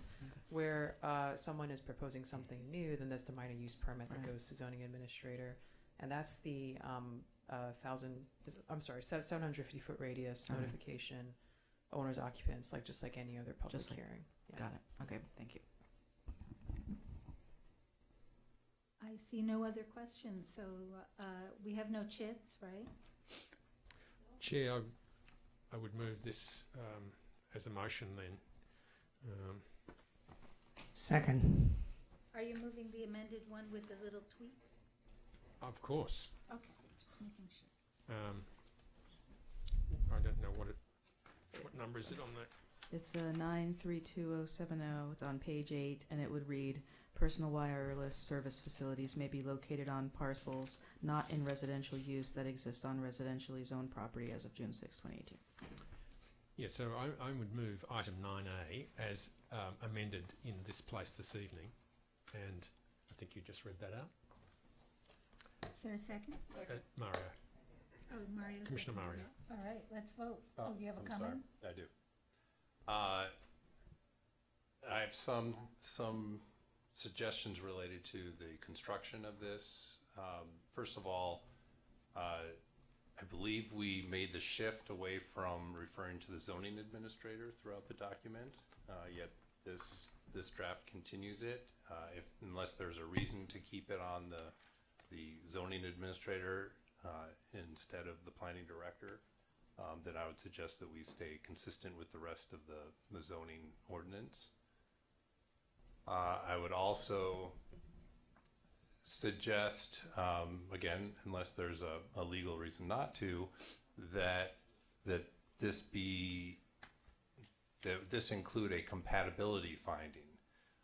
Now, it does indirectly as drafted, in that it refers to the standards, but just I know that for myself, it is very helpful when looking at applications to kind of have it fully articulated what it is we are basing our decisions on within the findings.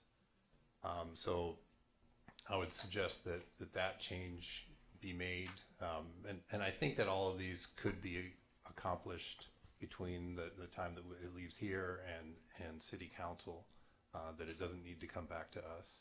And I would view all of those as friendly amendments.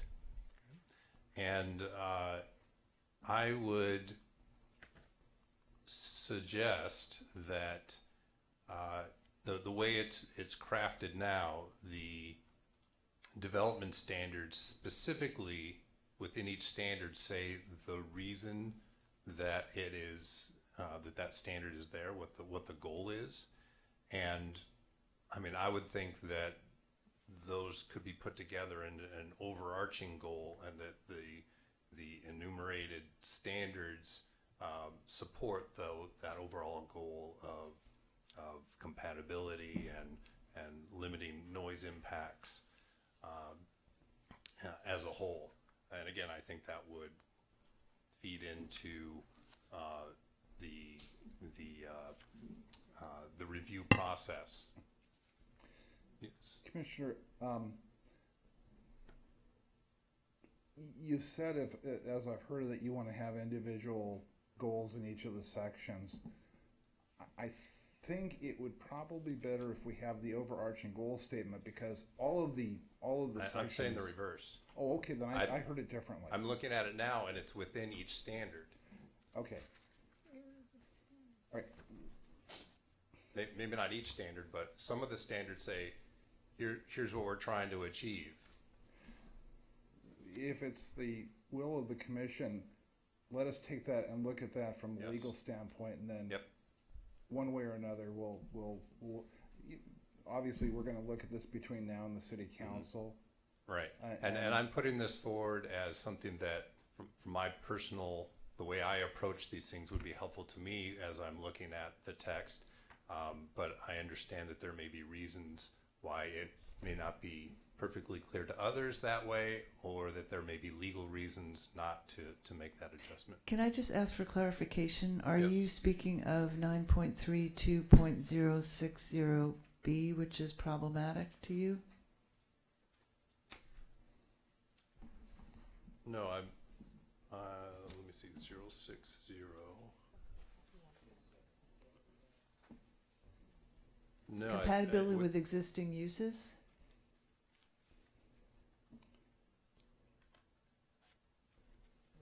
I'm looking at the standards. What page is that? So I'm looking at page 8 and page 9. So when we are... Oh, the design standards. Yes. Oh. So within that, there are, it states, for example, in landscaping, that the goal is to, that additional conditions could be placed on it to mitigate potential adverse impacts on adjacent properties, which I just think that if we have it within if it's stated within the findings that there's this goal of mitigating impacts, and that across the board for all of the standards you're trying to mitigate impacts, and then articulate and then specifying what the standards are, it just kind of paints a clear picture, at least the way I see it. Okay, so basically what you would like is to have findings which address each of these things that are usually in the discretionary standards that are in the code. So you just want something similar to that? That, I guess it's two steps. One, adding to the findings a finding of compatibility. And then separately, within the description of the design standards, that there be an overarching statement about the purpose of the design standards, that their intent is to protect against impacts of on adjacent properties, and then the standards can be articulated. Understood. Okay. Better. Thank you. Thanks. And sorry, can we just clarify, because compatibility, we had sort of drafted more specific findings, having been through the exercise on the last MUP, and they don't really quite line up. So when we say compatibility, is it compatibility with the neighborhood or with because there's 3 compatibility findings in a standard MUP permit. We kind of stripped that out, and it's more like consistency with the general plan. So it's compatibility with uses on, like existing on the site that could be allowed in the district, or generally like neighborhood compatibility. It's sort of like 3 different levels. Is there one in particular that you had in mind, or sort of? Well, I would think with the neighborhood, with adjacent properties, Okay. Right. that's my focus. But if there's reason to look at it differently, Okay. so those are my suggested revisions. And I'm okay with those. Second. So are we ready to vote? Yes. Okay, let's vote. Commissioner Fonda Bernardi, Yes. Commissioner Kennedy, Yes. Commissioner Lambert, Yes. Commissioner McKinnon, Yes. Commissioner Perry, Yes. and Chair Frisco. Yes. All right, everybody. Thank you. That was an excellent presentation, Mr. Foley. You're going out with a bang. My swan song, right? Thank you. Chair, I have a question. So, do you want to add a future agenda item? Oh. It's not There on isn't on here? Chair, I have a question. Yeah. Sneaky. But he'll call you on the phone tomorrow. Who do we give these to? So, no, I heard the consultants say that it was okay for them to read them. Can we leave them with you, Jing, and then okay, Jing will pass them on. Thanks. Yeah, you were supposed to write all over it, and then you can. Oh. All right, so moving on, we have public input, but I don't see anybody here. So does anybody want to move for adjournment? Let's hear it. Okay, all in favor? Aye.